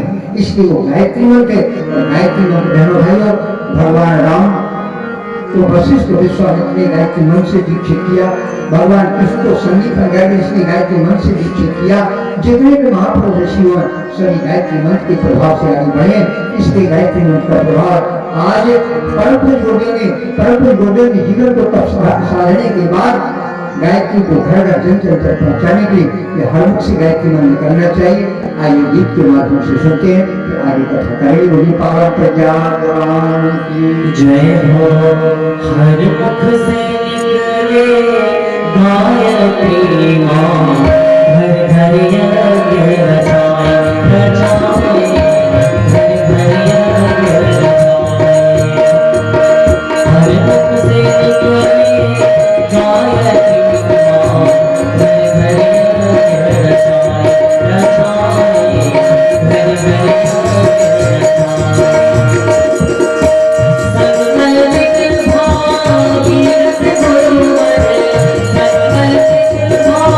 सकल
हर मुख से निकले गायत्री और घर घर बदल जाए। पहला भाई जो आने वाला समय युग परिवर्तन होने जा रहा है, युग परिवर्तन में गायत्री मंत्र की जो साधना और उस गायत्री मंत्र की साधना के प्रभाव से व्यक्ति के अंदर एकता समता का भाव उत्पन्न होगा, प्रेम स्नेह का भाव उसके अंदर होगा। क्योंकि आज जो व्यक्ति का हृदय निष्ठुर है, एक दूसरे पर विश्वास नहीं है, अनास्था रूपी संकट है, वो आस्था रूपी शक्ति संचार करने के लिए गायत्री की साधना में ही सामर्थ्य है। बहन भाई, आपने सावित्री सत्यवान की कथा सुनी होगी। सावित्री सत्यवान की जिन्होंने पढ़ा है, पुस्तक में पढ़ा है, कथाएं भी सुनी। सावित्री सविता की शक्ति को सावित्री कहते हैं। वो सावित्री गायत्री की साधना करती थी। गायत्री की साधना के माध्यम से उसके अंदर इतना तेज का प्रकार प्रभाव था कि उसके पिता ने जब शादी की योग हो गई, विवाह की योग हो गई, तो उसने विवाह के निमित्त बहुत राजा ने प्रयास किया कहीं सावित्री की योग भर मिले, लेकिन सावित्री की योग भर नहीं मिला। बहुत प्रयास किया क्योंकि उसके अंदर इतनी साधना की शक्ति थी, इतना तेज का प्रभाव था, इतना उसके अंदर विवेकशीलता थी कि ऐसा कोई समझदार वर मिला। क्योंकि हर माता पिता चाहता है हमारी बेटी की योग वर मिल जाए, वर माने श्रेष्ठ, माने कन्या से हमारा श्रेष्ठ हो, इस तरह की बात का वर्णन किया जाता है, कहीं कन्या का विवाह करते। तो जब राजा को नहीं मिले तो राजा ने सोचा, उस समय भाई स्वयंवर हुआ करते थे, तो स्वयंवर के उन्होंने कहा भाई मंत्रियों के साथ बेटी आप जाओ और अपने अनुसार जो आपका इच्छित वर मिले उसका आप चयन कर लो, वर का वर्ण करो। मंत्री साथ में गए, रथ में बैठ करके सावित्री भ्रमण के लिए निकली। कुछ दूर जाने के बाद क्या देखती है, एक जगह एक पेड़ पर एक व्यक्ति लकड़ी काट रहा है। जब लकड़ी काट रहा है उसको देखा सावित्री ने कि लकड़ी कोई लकड़हार काट रहा, उसके अंदर बड़ा तेज था, बड़ा प्रकाश था, क्योंकि वो उसका नाम सत्यवान था। वो सत्यवान की सत्य को जीवन में आचरण कर, सत्य का आचरण करके सत्यमेव जयते की भावना के साथ गायत्री की साधना वो भी करता और उसका आपस में प्रवाह हुआ। क्योंकि अंतरंग की भावना से जो सम गुण मिलते हैं तो एक दूसरे के ऊपर सजाती तक एक तरफ विजाती तरफ एक तरफ एक दूसरे के प्रति आकर्षित होते हैं। सावित्री ने वो देवी गुण उसके अंदर देखा, सत्यवान ने भी सावित्री के अंदर देवी गुण देखा। तो सावित्री ने प्रश्न किया, आप आखिर लकड़ी क्यों काट रहे हैं? उन्होंने कहा मेरे अंधे माता पिता, मेरे माता पिता राजा थे, लेकिन कुछ राजाओं ने हमला करके मेरे माता पिता की सारी राजपाट को संपत्ति को छीन लिया है, इसलिए मेरी गरीबी की हालत है, माता पिता मेरे अंधे हैं, मैं उनकी अपनी माता पिता की सेवा करता हूँ। जिस प्रकार श्रवण कुमार अपनी माता पिता की सेवा करते हुए कंधे पर लेकर के तीर्थ यात्रा करा रहे थे, उसी प्रकार सत्यवान भी अपनी माता पिता की सेवा कर रहे। बहनों भाइयों, सावित्री मन में संकल्प ले लिया, क्योंकि हमारी भारतीय नारी जिसको एक बार वर्ण कर लेती है तो जीवन में दूसरा नहीं, उसी को अपना पति मान करके जीवन भर सच्ची जीवन साथी बन के अपने परिवार और संतान को उन्नत करते हुए अपने परिवार का विकास करती चली जाती है। सावित्री ने मन में सत्यवान को अपना वर चयन कर लिया और उन्होंने कहा हम अपनी आपको लकड़ी काटने में मदद करें। और उन्होंने कहा नहीं, मैं अकेले लकड़ी काटूंगा, और नहीं, मैंने आज आपको अपना पति वर्ण कर लिया। क्योंकि हमारे जो सैनिक साथ में आए, मंत्री आए, हमारे पिता ने उनको भेजा है कि जो सावित्री को वर अपनी शिक्षा के अनुसार चयन कर सकते हैं, तो मैंने आपको वर्ण कर लिया है। और मंत्रियों से कह दिया और सैनिक को कह दिया आप वापस जाएं। पिता से कहते हैं सावित्री को सत्यवान वर मिल गए। सैनिक वापस चले गए और सावित्री सत्यवान के साथ घर पहुंचे। वह अंधे माता पिता बैठे। अंधे माता पिता ने कहा कि बेटा सत्यवान तुम्हारे साथ कोई और आ रहा है? बोले हाँ, एक स्त्री हमारे साथ है। बोले क्यों, ऐसा तुमने क्यों किया? बोले जी कह रही कि मैंने आपको अपना पति वर्ण कर लिया। उससे बेटा बोला बेटा तुमने अपना निर्णय गलत किया। बोले क्यों पिता, मैंने तो आपको अपना सास ससुर इनको मैंने अपना पति वर्ण कर लिया और मेरी यही जीवन साथी हो गई, हम दोनों मिलकर के दोनों की सेवा करेंगे। तुमने कहा बेटा तुम पुनः अपने संकल्प को बदलो, भूल तुमसे हुई। बोले क्या बोले? बोले इस सत्यवान की आयु मात्र 1 वर्ष, 1 वर्ष बाद ये समाप्त हो जाए, इसका जीवन लीला समाप्त हो जाएगी। इसकी चिंता में इसकी 1 साल बाद इसका जीवन लीला समाप्त हो जाएगी। राजाओं ने हमारी सारी राज्य की संपत्ति को ले लिया है और हम गरीब भी हो गए, गरीब की स्थिति है। 1 साल बाद हमारा बेटा भी चला जाएगा, इसी चिंता से हमारे दोनों के नेत्र भी चले गए हैं। और तुम भी अपने राज के राजा की राजकुमारी हो, तुम यहाँ हम लोग के बीच रह के सुखी नहीं होगी, बेटा तुम अपना नैन बदलो। उन्होंने कहा नहीं, जो हमने एक बार वर्ण कर लिया, भारत की नारी जो एक बार पति का वर्ण कर लेती है तो जीवन भर जीवन साथी बन के रहती है। अब हम उनके जीवन साथी बनकर के आपकी सेवा करेंगे। उनको स्वीकार करना पड़ा। बहन भाई समय बीता, 1 साल ये सतुआ होने को हुआ।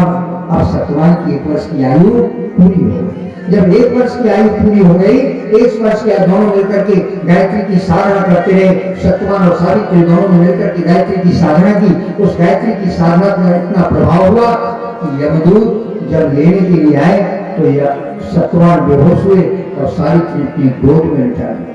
और अगर गोद में लिटाया तो यमदूतों की सामर्थ नहीं हुई कि सत्यवान के प्राण ले ले। तो यमदूतों ने कहा देवी अपने पति को आप अपने शरीर से अलग कर दीजिए, इनके हम प्राण लेकर के जाएंगे। बोले हम रोके थोड़ी ना, प्राण लेकर के जाओ। बोले नहीं, आप दोनों के अंदर गायत्री की इतनी साधना थी, उस साधना के प्रभाव से रक्षा कवच बना हुआ एक ओजोन पर चादर बनी हुई है। हमारा साहस नहीं कि अब सत्यवान के प्राण ले सके, आप इनको अलग कर दीजिए। उन्होंने कहा नहीं, हम अपने पति को अलग नहीं कर सकते, ये हमारे लिए जीवन साथी चयन किया है, हम इन्हें नहीं छोड़ सकते। पहले बहन भाइयों सती प्रथा हो जाया करती थी, सती हुआ करती थी। पति यदि किसी प्रकार शांत हो जाते थे तो पत्नी उनके साथ सती हो जाती थी, इसीलिए सती सावित्री कहा गया। उसके अंदर सतीत्व की भावना थी, उसने संकल्प लिया। उन्होंने कहा आप उनको ले जा सकते हैं। तो उन्होंने हिम्मत नहीं हुई, साहस नहीं हुआ, यमदूत वापस गए यमराज के पास। यमराज से कहा कि हमारी साहस नहीं है, क्योंकि उनके अंदर गायत्री का इतना तेज है। क्योंकि बहनों भाइयों गोबी ने गायत्री महाविद्यालय में लिखा है, जो गायत्री की साधना करता है और वास्तव में साधक होता है, यदि कोई मृत्यु सैया पर लेटा हो उसके पास जब तक खड़ा रहेगा तब तो उसके प्राण नहीं जा सकते, और जैसे वो साधक दूर चला जाएगा उसके प्राण निकल जाएंगे। यथार्थ है, क्योंकि गायत्री की चेतना प्राणों की रक्षा करती है। इसलिए वो यमराज से कहा प्रभु आप चलिए, हम यमदूतों की असमर्थ नहीं है प्राण निकालने की अब सत्यवान की। तो यमराज जाते हैं, तो यमराज जैसे पहुंचते हैं देवी सावित्री से कहते हैं देवी सावित्री विधि का विधान है, विधि के विधान में आप व्यवधान मत डालो, इसके शरीर को आप छोड़ दो। बोले हम व्यवधान नहीं डाल रहे, आपने सामर्थ्य है तो आप उनकी प्राण लेके जाइए। उन्होंने कहा नहीं देवी हमारी सामर्थ्य नहीं है, जब उनका शरीर आपसे अलग हो जाएगा तब उनके प्राण हम ले पाएंगे। बहनों भाइयों तो यमराज ने कहा देवी तुम वरदान मांगो। तो मैंने कहा हमको 3 वरदान चाहिए। बोले बस सत्यवान को छोड़ करके आप 3 कोई भी वरदान मांग लो। उन्होंने कहा ठीक है। तो बहनों भाइयों जब गायत्री की साधना करते हैं तो विवेकशीलता जागृत होती है, समझदारी जागृत होती है। क्योंकि भगवान कहा क्या करता है, केवल आदमी की बुद्धि को घुमाता है। जहाँ को उदाहरण देंगे ताकि मत पहले हल नहीं, मत गति आदमी की खराब हो जाती है, इसलिए मत की गति ठीक कर रहती है जब गायत्री की समृद्धि की प्रार्थना करते हैं। इसलिए गायत्री की साधना के माध्यम से तो उन्होंने कहा ठीक है तो 3 वरदान दीजिए। तो उन्होंने कहा शीघ्रता करो, समय पूरा हो रहा है, सत्यवान का समय पूरा हो रहा है, आप शीघ्रता करो। तो उन्होंने पहला वरदान मांगा कि हमारे जो सास ससुर हैं उनकी राज संपत्ति जो राजाओं ने छीन ली है वो वापस मिल जाए। उन्होंने कहा एवं। दूसरा वरदान सावित्री ने मांगा कि हमारे सास ससुर के नेत्र चले गए चिंता में, उनकी आंखें नहीं है, उनके लिए देखने के लिए दृष्टि मिल जाए, नेत्र वापस मिल जाए। यमराज ने कहा एवं और कहा शीघ्रता करी। यमराज ने जैसे कहा तुमने मांगा कि मैं तीसरा वरदान दीजिए कि वो बूढ़े हैं उनको एक पोता को उनके घर में जन्म ले ताकि पोता उनकी सेवा कर सके। यमराज ने शीघ्रता से कह दिया एवं। और जैसे ही मस्त कहा और सावित्री ने सत्यवान को छोड़ा और यमदूत जैसे भी जाने लगे सावित्री पीछे पीछे चलने लगी। सावित्री जब पीछे पीछे चलने लगी तो यमराज ने कहा अब देवी अब सत्यवान को आप छोड़ो। बोले प्रभु आपके 2 वरदान तो पूरे हुए, तीसरा वरदान बिना पति के कैसे पूरा होगा? जब हमारा पति हमारे साथ रहेगा तो हमारे सास ससुर को पोता की प्राप्ति होगी। यमराज हार गए। उन्होंने कहा सावित्री तुम सफल हुए और हम हार गए और सत्यवान के प्राण वापस। ये गायत्री की साधना का प्रश्न। बहन भाई परम गुरुदेव ने अपने जीवन को 11 साल की उनकी आयु थी, 11 साल की आयु में उनके पिता पंडित रूपकेश्वर शर्मा जी उनको बनारस ले गए। पंडित मदन मोहन मालवीय जी से गायत्री मंत्र की दीक्षा कराई। पंडित श्री राम शर्मा 11 वर्ष की आयु। उन्होंने 11 वर्ष की आयु में साधना प्रारंभ गायत्री मंत्र की साधना करते करते 15 साल की उनकी आयु हुई। 5 साल में वो अखंड ज्योत जलाते थे। अखंड ज्योत के प्रकाश में एक हिमालय की देवी चेतना जिन्हें दादा गोविंद कहते हैं, चित्रों में आप देखते हैं अर्धनरी चित्र बना हुआ, बड़े बड़े बाल, स्वामी सरस्वती महाराज उनका अखंड की ज्योति में वो प्रकट हुए। और जब प्रकट हुए तो पहले 15 साल का बालक घबराया कि आखिर ये क्या हो रहा है। तो उन्होंने कहा, बेटा तुम्हें घबराने की आवश्यकता नहीं है, धैर्य रखो। सामने आए, उन्होंने कहा, बेटा तुम्हारी 4 महीने की दूर, तुम्हारी गायत्री की साधना 5 साल में इतनी परिपक्व हो गई कि तुम्हारे अंदर पात्रता विकसित हो गई। हमें यहाँ तुम्हारे पास आना पड़ा, तुमसे भगवान को बहुत बड़ा काम लेना, बहुत बड़ा काम लेना। उन्होंने कहा, क्या? बोले, पहले तो बताएंगे तुम 4 जन्मों के तुम्हारे गुरु है। पहला जन्म था उनका कालिदास का, दूसरा जन्म रामदास का, तीसरा नाम तो परमहंस का, और चौथे जन्म में पहले श्री राम शर्मा आचार्य के रूप में आए, गायत्री की साधना की। और बहनों भाइयों, फिर जब उनको ये विश्वास हुआ तो उन्होंने कहा, आदेश करिए हमें क्या करना है। उन्होंने कहा, काली गाय, श्यामा गाय को जो खिलाना है, गाय जो गोबर करेगी उससे जो निकलेगा, उस जौ की रोटी बना करके उसी गाय के मट्ठे से तुम्हें बिना नमक बिना शक्कर के खाना। बहनों भाइयों, 15 साल की बालक को कह दिया जाए कि जौ की रोटी खाए, बिना नमक शक्कर को रह सकता। लेकिन अवतारी चेतना सब कुछ संभव है। महाराजा दशरथ से विश्वामित्र जी भगवान राम लक्ष्मण को मांगने के लिए गए थे। महाराजा दशरथ ने कहा, हमारी पूरी सेना ले लीजिए, हम भी आपके साथ चलने को तैयार है। लेकिन चौथी पर में हमें बालकों का जन्म मिला है, हमारे प्यारे प्यारे से बालकों की क्या करेंगे राक्षसों से। लेकिन नहीं, विश्वामित्र जी जानते थे कि भगवान ये राम है, ये लक्ष्मण में इतनी सामर्थ्य है कि सारे राक्षसों का संहार करेंगे। तभी उन्होंने कहा था, निश्चय ये करोगे, उठाए फिरोगे और सकल मिलों के आश्रम में जाए सुखदी। भगवान राम ने संकल्प किया। इसी प्रकार 15 साल के है कि बालक को उन्होंने संकल्प दिलाया कि बेटा जो गाय गोबर करेगी, उस गोबर से जो जौ निकलेगा, उस जौ की रोटी बना करके और तुम्हें खाना है, बिना नमक शक्कर की, उसी गाय के मट्ठे के साथ। और फिर उसी गाय के घी में अखंड युक्त प्रयोग करना है।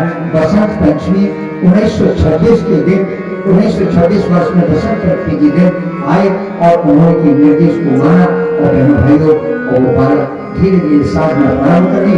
उन्हें कहा कि 24 लाख की 24 गायत्री महापुरुषां संपन्न करना है। और प्रभु गुरुदेव ने 24 गायत्री की 24 लाख के 24 वर्षों में 24 महापुरुषां गायत्री जौ की रोटी खाते, मक्खन बिना नमक शक्कर, उन्होंने नमक शक्कर का स्वाद लिया।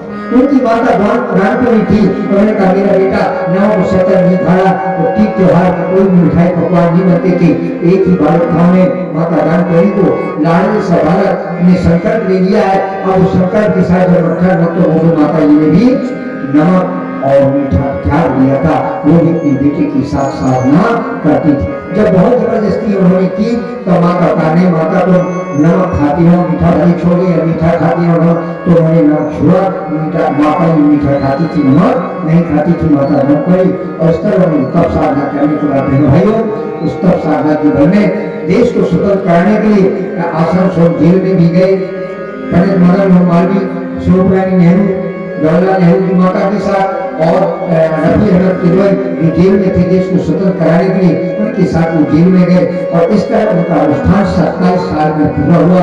और 27 साल का अनुष्ठान पूरे होने के बाद उन्होंने यज्ञ किया। और यज्ञ के बाद अखंड विश्व गायत्री परिवार का गठन किया। और गठन करने के बाद उन्होंने जो गायत्री कीरत थी, जो गायत्री साधक थी, जो गायत्री को किसी को जपने का लगाने का, उन्होंने गायत्री का उत्कीर्णन करके गायत्री को साफ मुक्त करके और जन्नत तक गायत्री पहुंचा। जन्नत तक हर कोई गायत्री जन्नत तक गायत्री। उन्होंने कहा, आने वाले दिनों में ये देव माता, देव माता, विश्व माता बनेगी। आज गायत्री विश्व माता बनेगी।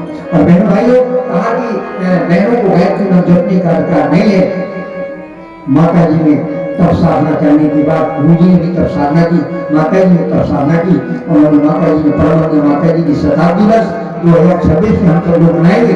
इन्हीं के क्रम में यह कार्यक्रम चल रहे हैं सही जगह। तो उन्होंने कहा, बेटा नारी को पर गायत्री माता की सबसे ज्यादा कृपा होती है। भाई पर लेकिन बहनों पर ज्यादा कृपा होती, क्योंकि नारी का ध्यान करती है, इसलिए गायत्री नारी शक्ति है, तो माताओं को उसका सबसे बड़ा लाभ होता है। और उन्होंने कहा माता जी ने कि धरती पर रहने का सबको अधिकार है, पानी पीने का सबको अधिकार है, हवा लेने का सबको अधिकार है, अन्न खाने का अधिकार है, तो समृद्धि का मंत्र सबको जपने का अधिकार है।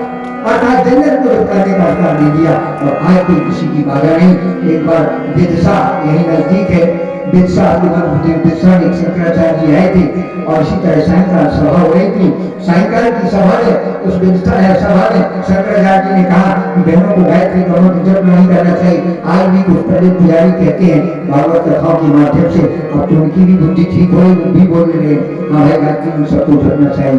कहते बहनों को नहीं जपना चाहिए। सुनते होंगे शायद टीवी वीडियो आता होगा आप लोगों के पास गायत्री में, तो उन्होंने कहा कि गायत्री मंत्र बहनों को नहीं जपना चाहिए। उसमें 2-4 गायत्री परिवार की बहनें बैठी थी। उन्होंने कहा हम जरूर जगत गुरु जी से प्रश्न करेंगे। और जैसी सभा समाप्त हुई, जहाँ वो रुके थे वहाँ पहुंचे और पहुंचने के बाद उनसे प्रार्थना की, महाराज हम आपसे कुछ प्रश्न करना चाहते हैं, उसका आपसे समाधान चाहिए। बोले क्या? बोलिए। उन्होंने कही बताइए आपका जन्म पिता के पेट से हुआ कि माँ के पेट से? उन्होंने कहा कैसी बात कर रहे हैं? बोले आप तो जगत गुरु हैं, उत्तर दीजिए। उन्होंने कहा माँ के पेट से जन्म हुआ। तो बोले आप ये बताइए जिस माँ ने आपको जन्म दिया, जिस माँ ने जन्म लिया है, उस माँ को गायत्री जपने का अधिकार नहीं है, और आपने माँ के पेट से जन्म लिया, आपको गायत्री मंत्र जपने का अधिकार है।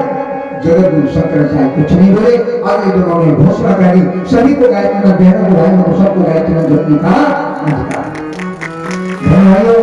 आज गायत्री इस धरती को स्वर्ग बनाना चाहिए, इंसान को देवता बनाना चाहिए। इसलिए परम गुरुदेव ने अखिल उस गायत्री परिवार के माध्यम से जन का गायत्री का पहुंचाने का प्रयास किया। और एक प्रत्यक्ष घटना आज के समय की बताएं कि राजस्थान के एक श्री रामचंद्र जागर जी, वो सांसद है वर्तमान में, उन्होंने लोकसभा में बात रखी थी कि जब कोरोना काल आया और कोरोना काल में कर्फ्यू सा लग गया था, 14 दिन का लॉकडाउन लग गया, सभी का निकलना बंद हो गया, ट्रेनें बंद हो गई, हवाई जहाज बंद हो गए, रिश्तेदारी में आना जाना बंद हो गया, विवाह शादियां बंद हो गई, एकदम सब कर्फ्यू लगे, सब घर के अंदर बंद करे। तो उन्होंने कहा मैं गायत्री परिवार से जुड़ा, संसद में बोल रहा, बोले मैं गायत्री परिवार से जुड़ा क्योंकि राजनीति में जो होने के कारण हमारे यहाँ लोगों को आना जाना था, तो हमारी धर्मपत्नी अपने हाथ से भोजन बना करके, जैसे परमान्या माता जी मथुरा में कोई आता जाता तो अपने हाथ से भोजन कराती थी और लोगों को भोजन कराती थी। नहीं भाई बहन पुराने जिन्होंने माता जी के हाथ की रोटी खाई है वो सौभाग्यशाली है। तो इस तरह माता जी प्रेम स्नेह के साथ उन्होंने अखिल गायत्री परिवार खड़ा किया। तो उन्होंने कहा श्री रामचंद्र जी जागर जी सांसद महोदय ने कि मेरी पत्नी कुछ लोग आते थे, उनको अपने हाथ से भोजन बनाती थी, लेकिन धुआं के कारण उनकी दोनों आंखों की ज्योति चली गई। मैंने बहुत डॉक्टर को दिखाया, मैंने बहुत प्रत्यक्ष घटना है, हमारे पास वो वीडियो भी, जिसको विश्वास ना हो तो वीडियो देख लें। उनके वक्ता भी राजस्थान के हैं, ज्यादा दूर की नहीं। तो उन्होंने कहा कि आगे नेत्र चली गई, मैं बहुत परेशान हुआ। अंत में जब लॉकडाउन लग गया, 14 दिन का अवकाश हो गया, तो हमने सोचा क्या है, तो बोले हम शांत को जाते थे, वहां से हवन सामग्री लाते, गायत्री परिवार से जुड़े, गायत्री की साधना भी करते थे, हवन भी किया करते। अब हमने पत्नी अकेले थे, दोनों ने सोचा एक काम किया जाए कि हम लोग 14 गायत्री में तो भागते मन से आहुतियां करेंगे, यज्ञ करेंगे। मन में हम लोगों ने ठान लिया। तो हमने बस हवन सामग्री हमारे पास थी, रखने की व्यवस्था कर ली। अब 14 दिन करेंगे तो हम लोग रोज नियम बना लिया कि हम रोज यज्ञ करते, रोज यज्ञ करते। उन्होंने कहा मैं विश्वास दिलाता हूँ उनके शब्द कि 14वें दिन, पता नहीं जिन डॉक्टरों ने मना कर दिया था, 14वें दिन हमारी पत्नी की बोले दोनों की आंखों की ज्योति वापस आ गई। ये गायत्री यज्ञ का प्रभाव का रहने वाली प्रत्यक्ष घटना। अगला आपने फिल्मी अभिनेता गोविंदा का नाम सुना होगा, बहुत भाई बहनों ने सुना होगा। रजत शर्मा की अदालत आती है, बहुत से भाई बहनों ने देखी होगी। आए दिन रजत शर्मा कहीं प्रधानमंत्री, कहीं मुख्यमंत्री, कहीं किसी गायक, कहीं किसी कलाकार, कहीं किसी राजनेता, किसी न किसी को अपनी अदालत में बुलाते और उनके जीवन दर्शन पर बोलने के बाद उनका वक्तव्य लेते हैं तो सबको सुनाते। इसी तरह गोविंदा को अपनी अदालत में बुलाया, यानी रजत शर्मा ने अपनी अदालत में बुलाया और रजत शर्मा ने उनसे प्रश्न किया। उन्होंने कहा आप 21 वर्ष की आयु के बाद आप अचानक फिल्मों में कूद करके फिल्मों के हीरो कैसे हो गए? तो मुस्कुराए और उन्होंने उत्तर दिया, बोले इसमें मेरी दो माता का योगदान है। बोले कौन कौन? बोले एक मेरी जन्म देने वाली माता और दूसरी मेरी गायत्री माता। ये प्रत्यक्ष बात है। उन्होंने कहा वो कैसे? पूछा। उन्होंने कहा जब मैं छोटा था तो लोग हंसी हंसी में दौड़ता खेलता, लोग कहा करते वो हीरो जा रहा है, हीरो जा रहा है, हीरो जा रहा है। तो मेरे अंदर भाव पैदा हुआ, मुझे हीरो कहते देखो वो हीरो जा रहा है, तो मैंने संकल्प ठान लिया कि मैं हीरो ही बनूंगा। लेकिन मैंने बहुत प्रयास किया, हीरो न बन पाया, मुझे कोई रास्ता नहीं मिला। मैंने अपनी माता से प्रश्न किया कि माँ मैं हीरो बनना चाहे तो मेरे मन में बड़ी जिज्ञासा है, आखिर मैं क्या करूं? तो उसने कहा बेटा जी तुझे हीरो बनना तो एक काम करना पड़ेगा। बोले क्या?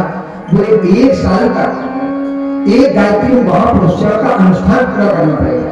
यानी 1 साल का गायत्री का अनुष्ठान परंतु योगियों ने 24 लाख के 24 महापुरुषों संपन्न किए। उन्होंने कहा माता ने गायत्री परिवार से जुड़े थे, उन्होंने कहा बेटा तुझे 1 साल का एक गायत्री महापुरुष पूरा करना पड़ेगा, इसके बाद यदि रूप में उसकी पूरा करोगे तुम्हारी मनोकामना जरूर पूरी होगी, क्योंकि गायत्री काम है जो मानते हैं वो मिल जाता है। तो मेरी माता ने कहा, मैंने शुरू कर दिया और शुरू करने के बाद जैसे वो पूरा हुआ अनुष्ठान की पूरा हुई, अनेकों डायरेक्टर मेरे पास आने लगे और मैंने फिल्मों में हस्ताक्षर किया और मैंने 51 फिल्मों में काम किया है। 21 साल के बाद उन्होंने 51 फिल्मों में काम किया। मेरे शर्मा को उन्होंने वक्तव्य दिया, किसका प्रभाव था? गायत्री के साथ। ये प्रत्यक्ष उदाहरण है भाइयों। तो हमने पूर्व से लेकर के अब तक गायत्री का जो भी बना उदाहरण बताए, उनकी महिमा का गुणगान आपको पढ़ना। गायत्री महाविज्ञान है, उसको पढ़िए, उसमें बहुत कुछ लिखा है। दूसरा गायत्री की प्रत्यक्ष चमत्कार पुस्तक है। तीसरी गायत्री की सरल साधना छोटी सी पुस्तक यहाँ साहित्य में मिलेगी। इन पुस्तकों को पढ़ेंगे, गायत्री का पूरा क्या किस प्रकार का नाम रहता है, उसकी साधना का क्या प्रफल होता है और उसको सभी को अधिकार है और बेटे बेटियों को तो बहुत ही अधिकार है। ये कथा थोड़ी देर आप बैठ जाए, पहले आरती होगी, हमें 3 घंटे का समय लेकर हम 2.5 घंटे तक कथा करें, बैठ जाए, आरती होगी 10 मिनट बाद। ये इस कथा के बाद आरती का क्रम रखेंगे। एक खुशाल चंद नाम का बालक पंजाब में थे। खुशाल चंद का नाम बालक, उनके माता पिता ने स्कूल में उसको भर्ती कर दिया। तो पढ़ने में बड़ा बुद्धू था, बहुत कमजोर था, पढ़ने में बहुत कमजोर था। जो कोई याद करता उसको याद नहीं होता। जब याद नहीं हो तो परेशान होने के बाद क्या हुआ, संयोग से विद्यालय में उसको पीटा जाता, घर आता तो घर माता पिता डांटते मारते, परेशान हो गया। अंत में उसको जानवर कह दिए, तुम जानवर ले जाओ, तू घास खिलाया कर और तुम वापस आ जाया कर। एक दिन अपनी गाय भैंस को लेकर के गया, किसान के खेत में बैठ के रोने लगा तालाब के किनारे। वहाँ किसान के खेत में घुस गई उनकी गाय भैंस, वो फसल खा गई, किसानी आके पिटाई दी। बड़ा बेचारा दुखी हुआ। दुखी होने के बाद घर आया, घर रोता हुआ आया, पिता ने पूछा क्या बात है?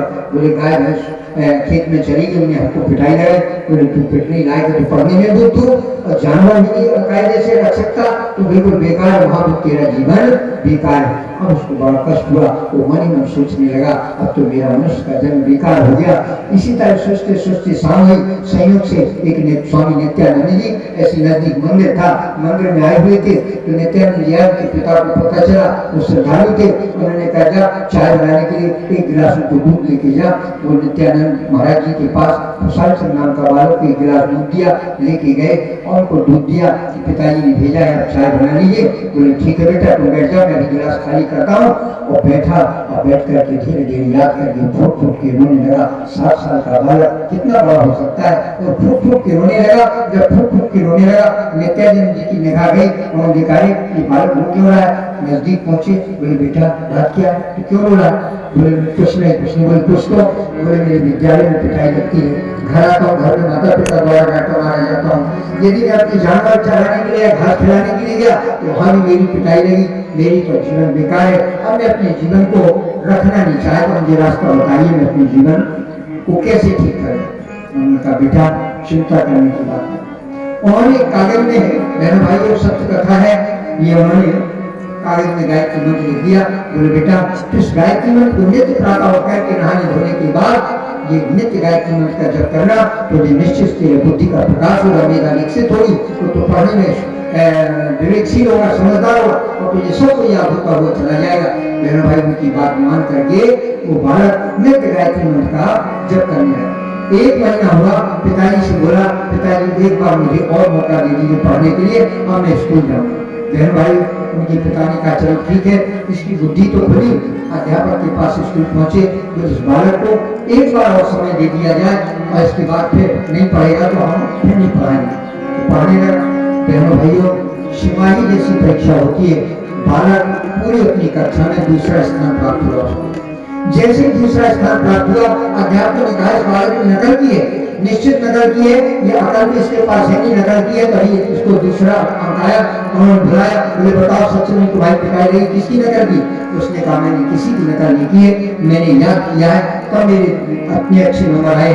तो उन्होंने कापियां मिलाई, कापियां जरूर मिलाई, किसी की कापी नहीं मिली, उसने बिल्कुल अलग लिख रखा था। बहनों भाई साल भर की जो परीक्षा हुई तो पूरे विद्यालय में उसका पहला नंबर आया। जब उससे पूछा गया तो उन्होंने कहा मैं गायत्री मंत्र की साधना करता हूँ जिसके प्रभाव से मेरे अच्छे नंबर आए हैं। आगे चल के खुशहाल नाम का वाला कौन हो गया? आज समाज के स्वामी आनंद स्वामी सरस्वती हो गया। आनंद स्वामी सरस्वती जो गायत्री परिवार के प्रचारक बने थे, कुशाल नाम का बालक गायत्री की साधना के प्रभाव से आनंद स्वामी सरस्वती, सब लोग जानते हैं आनंद स्वामी सरस्वती को, दयानंद की शिष्य थे आनंद स्वामी सरस्वती। बहन भाइयों, ये गायत्री का प्रभाव इसलिए बालकों को भी बालिकाओं को भी सबको गायत्री मंत्र की प्रेरित करना है। 3 दिन में सभी को जिनको नहीं आता होगा उनको भी गायत्री मंत्र याद हो जाएगा इस 4 दिन के क्रम में, और सबका जीवन सुखी समन्वित बनाने के उद्देश्य से परम पूज्य गुरुदेव ने घर घर गायत्री, घर घर यज्ञ संस्कार में परंपरा को दिया है। और गुरुदेव का साहित्य भाई बहनों के हर घर में गुरुदेव का साहित्य जरूर पहुंचना चाहिए। अखंड ज्योत पत्रिका गुरुदेव की पार्टी के रूप में आती है, युगनिर्माण पत्रिका आती है, युगनिर्माण पत्रिका हर महीने का आती है, अखंड ज्योत भी हर महीने का आती है। अखंड ज्योत का 300 रुपये सालाना लगता है, युगनिर्माण का 150 रुपये लगता है। भाई 150 रुपये साल भर में, 300 रुपये कोई कीमत नहीं लगता है, पता नहीं कहाँ खर्च हो जाता है। लेकिन यदि गुरुदेव का संदेश आएगा, अभी भाई साहब श्री विष्णु पाटीदार जी यहाँ बैठे हैं, एक दिन बोले अखंड ज्योत हमारे हाथ में लग गई, अखंड ज्योत में हमारे हमने देख पढ़ा, उसको अपनी फोटो कापी उन्होंने दिखाई जो उनके पास है, उसको फोटो कापी ले ली उस पेपर की। उस अखंड ज्योत में एक शब्द मिला, हमारा जीवन बदल गया कि यदि धन का, अपने समय का, अपने जीवन का यदि कोई उपयोग नहीं कर सकता है तो घड़े की कहीं ठीक है, आपने यहाँ बोला जाए ठीक है, माने उसके घड़े के कच्चे टूटे हुए टुकड़े कहे जाते पड़ा रहता है, उसकी कोई कीमत नहीं होती है। इसलिए अपने जीवन को सदैव करेंगे तो वो आप भी आज भी तो जो अखंड निर्माण है ऐसा कोई न कोई सबको संदेश मिल जाता है, बहन भाई जिनका जीवन बदल जाता है। यहाँ साहित्य लगा है, यहाँ गौ आधारित औषधियाँ भी लगाई गई हैं जो गौमूत्र से गौबर से तैयार की गई हैं। यहाँ गौ उत्पादन के औषधियाँ रखी हैं, वो भी आप लीजिए। गुरुदेव का साहित्य भी घर ले जाएंगे, हर घर में गुरुदेव का विचार पहुँचना चाहिए साहित्य के रूप में। और यहाँ धोती कुर्ता आदि वो भी मिल रहे हैं, वो भी जिनके पास न वो भी खरीदें ताकि भीतर बाहर से हम पीले जाए। आज की पावन कथा का यही उद्देश्य है, व्यक्ति निर्माण। व्यक्ति निर्माण होगा जब हम साधना करेंगे, अच्छे साहित्य का स्वाध्याय करेंगे, सही में जीवन जिएंगे, अपने अंदर सेवा का भाव रखेंगे तो व्यक्ति का निर्माण होगा। तो जब व्यक्ति का निर्माण होगा तो परिवार का निर्माण होगा, क्योंकि सुधरे व्यक्ति और परिवार होगा तभी समाज होगा। जब व्यक्ति सुधरेंगे, परिवार सुधरेंगे, समाज राष्ट्र का निर्माण होता चला जाएगा। इसी के साथ आगे ऋषि लिखते हैं, वर्षाणां सुप्रभातस्य वेलावतहे तुका अवांछनीय विग्रहाणि सदा सैर्विनिवृत्ति विवेकास्ति स्वस्य दूरीकर्तुं पुनर्भुवि स्वर्गवास व्यक्तिं कर्तुं क्षमानां देवतात्मा। भगवान विष्णु नारद जी से कहते हैं, नारद मूर्ता की माया से आदमी गायत्री मंत्र की साधना से अनायास छूट जाएगा, और छूटने के बाद इस जन्म को और परलोक को, लोक परलोक को दोनों का उसका जीवन सुधर जाएगा। इसलिए गायत्री की महाविद्या से अपने जीवन को जोड़ने का प्रयास करना है। और हे नारद, हे देव, आप जागृत आत्माओं पर यह मेरा पूरा संदेश गायत्री यज्ञ का अवश्य जन जन तक पहुँचाए और हमारे सहयोगी भक्त उनका संदेश पहुँचाए, ताकि मोक्ष में व्यक्ति अपने जीवन को का अंश लगा करके अपने जीवन को उठा सके, परिवार का उठा सके और परिवार में सुख शांति को प्राप्त कर सके। यह कहकर भगवान विष्णु अंतर्ध्यान हो जाते और देवस नारायण नारायण कहते पृथ्वी पर गायत्री का दिव्य संदेश पहुंचाने के निरंतर भागवत रूप से गायत्री परिवार के स्वयंसेवक भाई बहनों के रूप में नारद की परंपरा का संदेश जन जन तक पहुंचाने का प्रयास करते हैं। आइए हम सब भी भगवान के गुणगान करते हुए गायत्री यज्ञ को जीवन में धारण करने का प्रयास करें।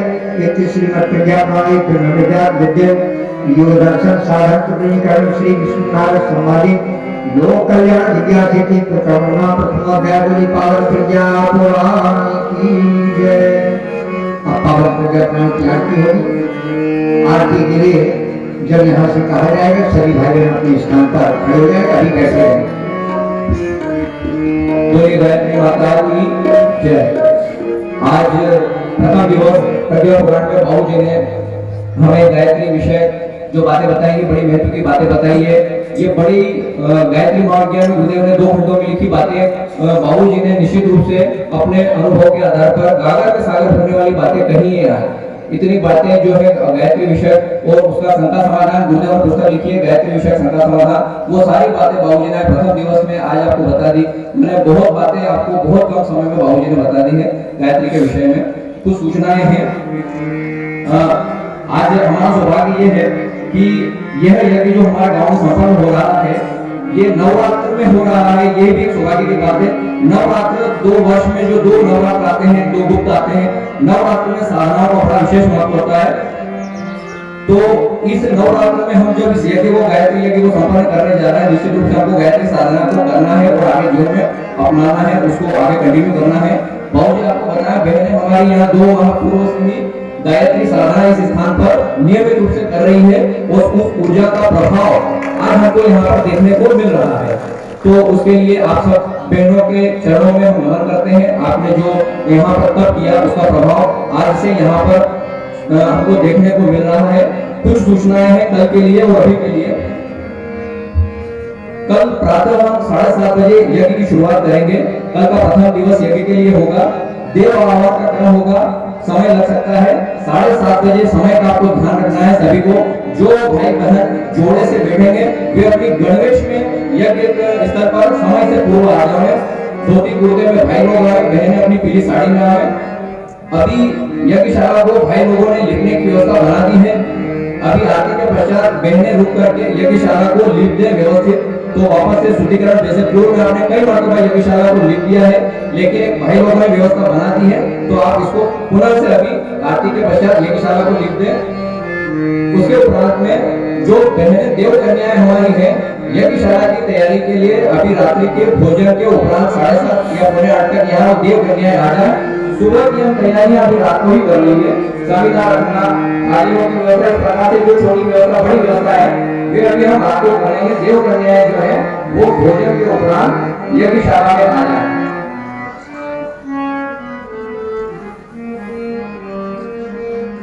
बस इसके अलावा बोले पावन प्रज्ञा पुराण की जय। आर्य भाषा में कहा कल देव पूजा हो, हम सब अपने श्रद्धा भाव से देव शक्तियों का आह्वान करें। तो उसके लिए ध्यान रखना है पहली पारी में जोड़े से बैठे। भगवान राम ने वसुदेव जी किया और सीता जी को उन्होंने अपने से विदा कर दिया था। तो वसुदेव जी ने कहा, आचार्य ने कहा कि बिना सीता की यज्ञ पूरा नहीं हो सकता, यजमान पत्नी होना ही चाहिए। कथा किया गया जाए, अब सीता को पुनः तो वापस बुलाया नहीं जा सकता है, तो सोने की सीता बनाई गई। यहाँ सोने की सीता को आप सब बैठे बनाने की आवश्यकता नहीं है। जोड़े से कराएंगे पहली पारी में। दूसरी पारी में हम सबको यज्ञ कराएंगे। अकेले होंगे तो बच्चे होंगे तो बच्चियां होंगी तो बहनें होंगी तो भाई होंगे तो सबको यज्ञ कराएंगे। लेकिन पहली पारी में जोड़े से बैठे एक निवेदन। दूसरा निवेदन, पहली पारी में थोड़ा समय लगता है कि विस्तार से देव आवाहन होता है।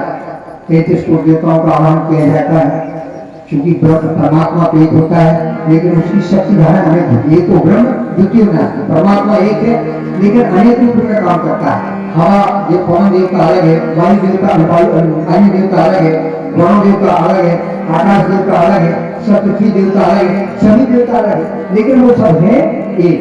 तो इसलिए उन देव शक्तियों का हम एकत्रीकरण करेंगे ताकि हम सब के अंदर संघ शक्ति का भाव पैदा हो और हमारे अंदर देवत्व का संचार हो। इसलिए पहली पारी में थोड़ा समय लगेगा, तो ध्यान बना करके बैठेंगे। आसन भी उतना अभ्यास नहीं होता है तो हम छूट दे देते, भाई किसी को बीच में उठना है उठ सकते हैं, लेकिन कुछ भाइयों ने प्रस्ताव रखा है कि भाई बीच में 10-5 मिनट का सबको अवकाश दे दिया जाएगा। यदि आप लोग कहेंगे तो रक्षा विधान होने तक आपको बैठाएंगे, रक्षा विधान के बाद 5-10 मिनट के लिए आपको अवकाश दे देंगे पानी वानी पीने के लिए, क्योंकि पैर भी शून्य हो जाते हैं, थोड़ा धूप कर लेंगे या पानी वानी पी लेंगे और 10-5 मिनट बाद फिर अपने स्थान पर आएंगे तो अपनी स्थापना कराएंगे और यज्ञ का शुभारंभ करेंगे। जैसी चर्चा आपस में होगी हम लोग वैसी व्यवस्था बना लेंगे। नहीं तो बीच में भी उठने के लिए कह दिया जाता है कि भाई आप जा सकते हैं, पानी पीने के लिए कहीं जाना है, क्योंकि उतना अभ्यास नहीं होता है। ठीक कम से कम पूजन में 1.5-2 घंटा 2 घंटे का समय लगता है पहली पारी में, इसके बाद फिर ज्यादा समय नहीं लगता है। तो इसलिए पहली पारी में जोड़े सहित बैठेंगे, एक कुंड पर 4 जोड़े बैठ सकते हैं, आराम से 4 जोड़े बैठ सकते हैं। तो इसलिए आपकी 24 कुंड में आप 96 जोड़े आराम से बैठ सकते हैं। इसके बाद जो लोग आएंगे दूसरी पारी में सबको यज्ञ कराएंगे, सबको हवन कराएंगे, भाई भले 3 पारी कराने पड़े यज्ञ सबको कराएंगे, भाइयों को बहनों को बच्चों को सबको यज्ञ कराएंगे। तो इसलिए पहली पारी में जोड़े से आए समय से आए, ताकि समय से कार्यक्रम गर्मी ज्यादा पड़ रही है, समय से कार्यक्रम का संपन्न हो। और ये 4 दिन का अवसर है, 4 दिन में अपना अमूल्य समय निकाल कर किया। हम लोग कहते चीज संत को हरिद्वार से अपना समय निकाल के देखिए छोटे इस प्रकार की विश्वामित्र के आवाज पर महाराज दशरथ ने अपने राम लक्ष्मण को भेज दिया था, ऐसे हम लोगों के साथ ये राम लक्ष्मण आपके बीच आएंगे। गोदेव का विचार जन्म तक पहुंचाने के लिए गीत के माध्यम से, भाषण के माध्यम से हमारे भाई वो साथी अपना परिवार सबका परिवार भरा पूरा, कोई खाली नहीं। हम लोग बाबा लगाएंगे नहीं पीले कपड़े पहन निकल पर, सबका परिवार, आपका भी परिवार, माता पिता है, उनका भी बहु मित्र सब आनंद से कोई कमी नहीं है। लेकिन भगवान का धर्म पूरा लेकर के हम लोग आप सबके बीच में आए, तो आप कम से कम 4 दिन जरूर अपनी उपस्थिति बनाए रखें। कुछ ना कुछ जरूर गोदेव आपको देंगे, सुनिश्चित मानिए खाली यहाँ से कोई नहीं जाएगा। इसी भाव को लेते हुए सभी भाई ने अपने अपने स्थान पर खड़े हुए, आरती होगी, फिर प्रणाम की आरती की व्यवस्था यहाँ हमारे भाई बना रहे, मंच पर आरती होगी, आगे फिर प्रणाम होगी। यहाँ से माता बहने सभी अपने स्थान पर खड़े हो जाए, आरती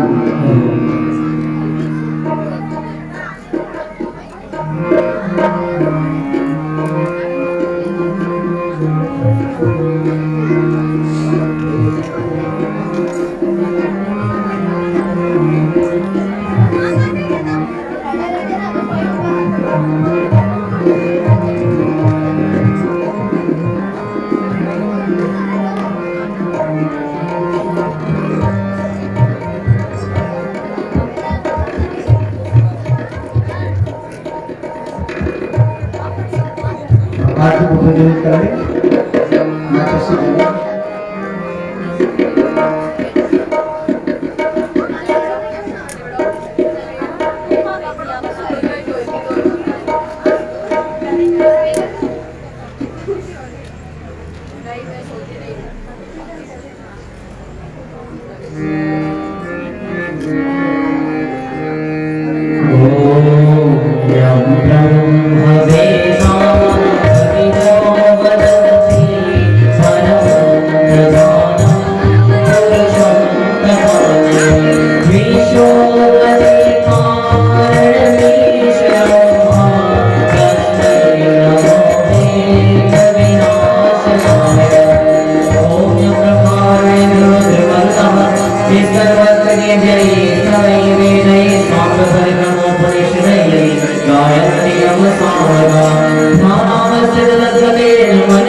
आरती आप पीछे की तरफ घूम जाए, ऊपर उठा लें, सब लोग दोनों हाथ ऊपर करें, भावना करें आरती आप तो पीछे की तरफ हो जाए, आरती ऊपर करें, आप आरती पीछे दिखा दें, सभी भाई बहन दोनों हाथ ऊपर करें, फिर आप तक आरती आ जाएगी। ओम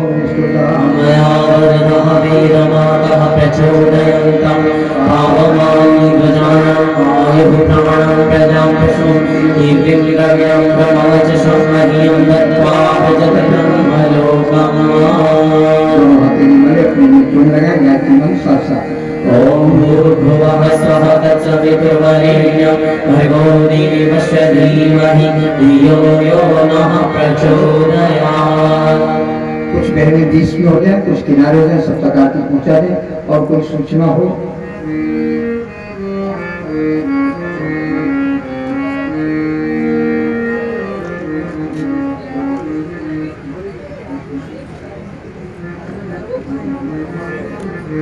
कोई और आवश्यक सूचना हो? शांति पाठ। सभी को बहुत बहुत साधुवाद, बहुत बहुत धन्यवाद। अब सभी अपने अपने घर के लिए प्रस्थान करें, दोनों हाथ जोड़े प्रार्थना करें, फिर शांति।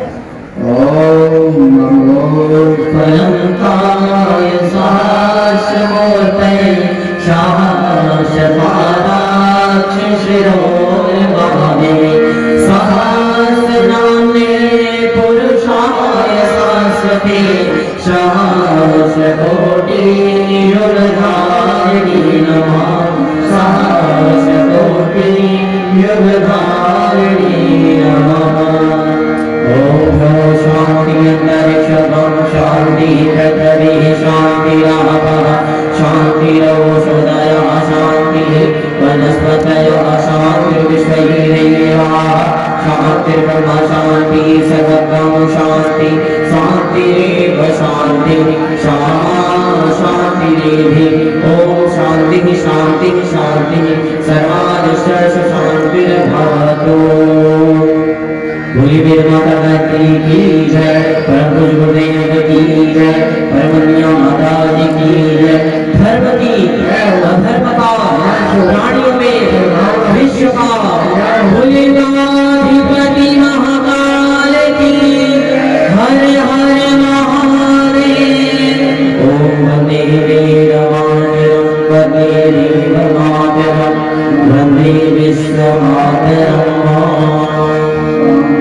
शांति शांति। आप सब तक प्रसाद आ रहा है, सभी भाई बहन प्रसाद ग्रहण करेंगे। और पुनः कल प्रातः काल यज्ञ के लिए सभी भाई बहन सादर आमंत्रित थे, सभी ऊपर है।